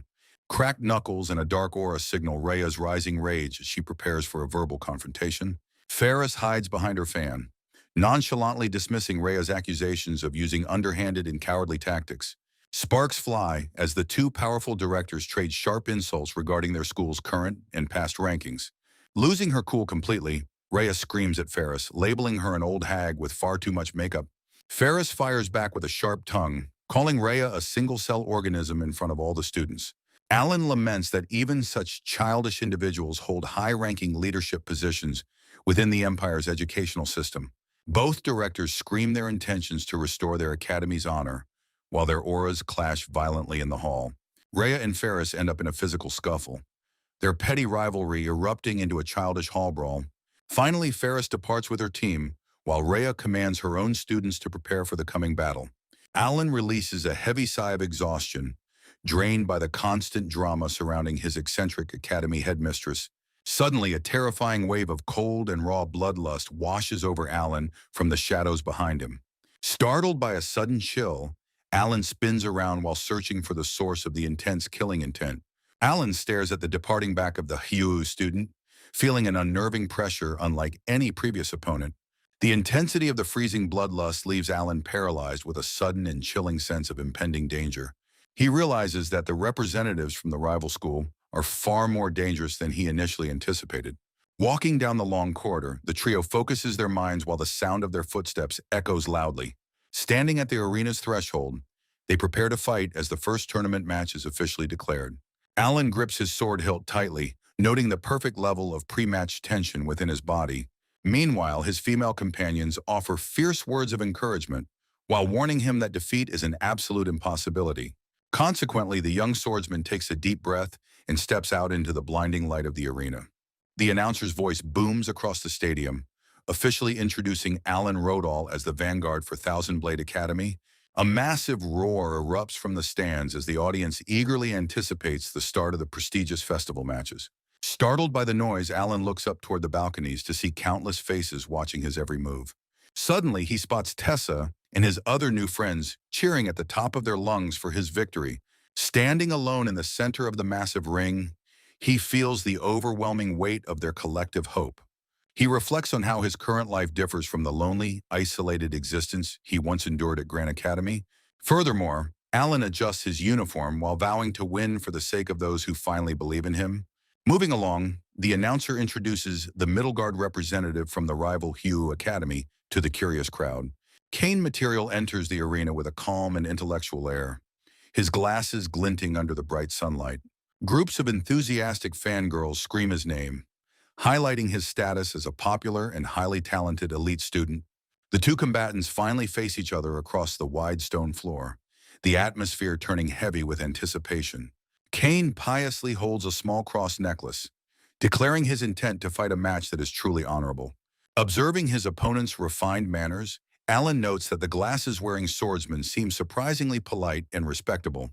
The official signals for both warriors to take their starting positions, as the crowd falls into a breathless silence.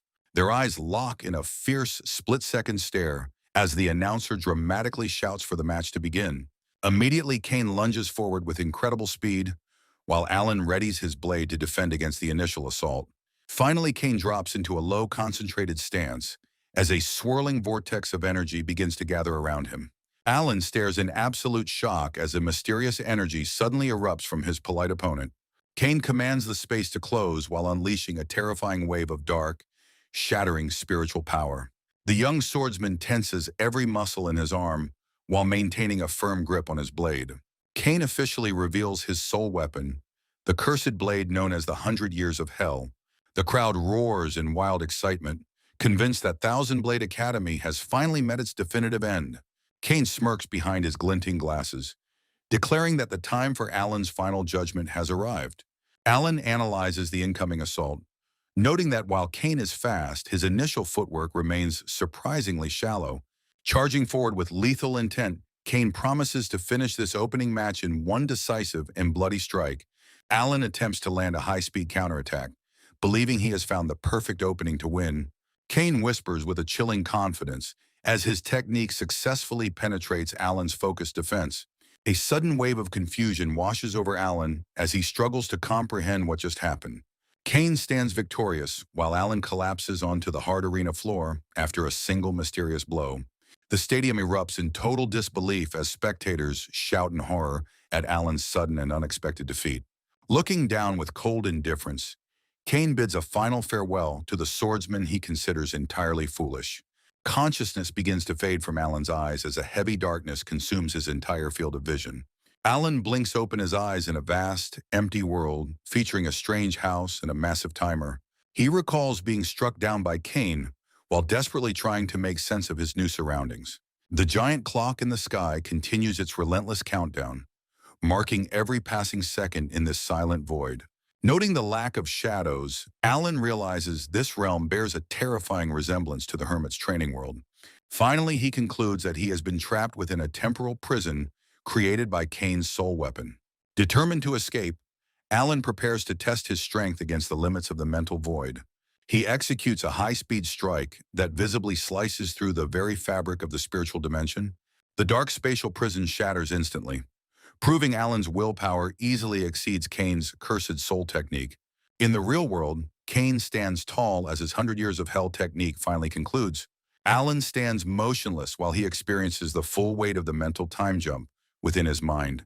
Suddenly, the young swordsman focuses his intent, preparing to launch a final and decisive physical strike.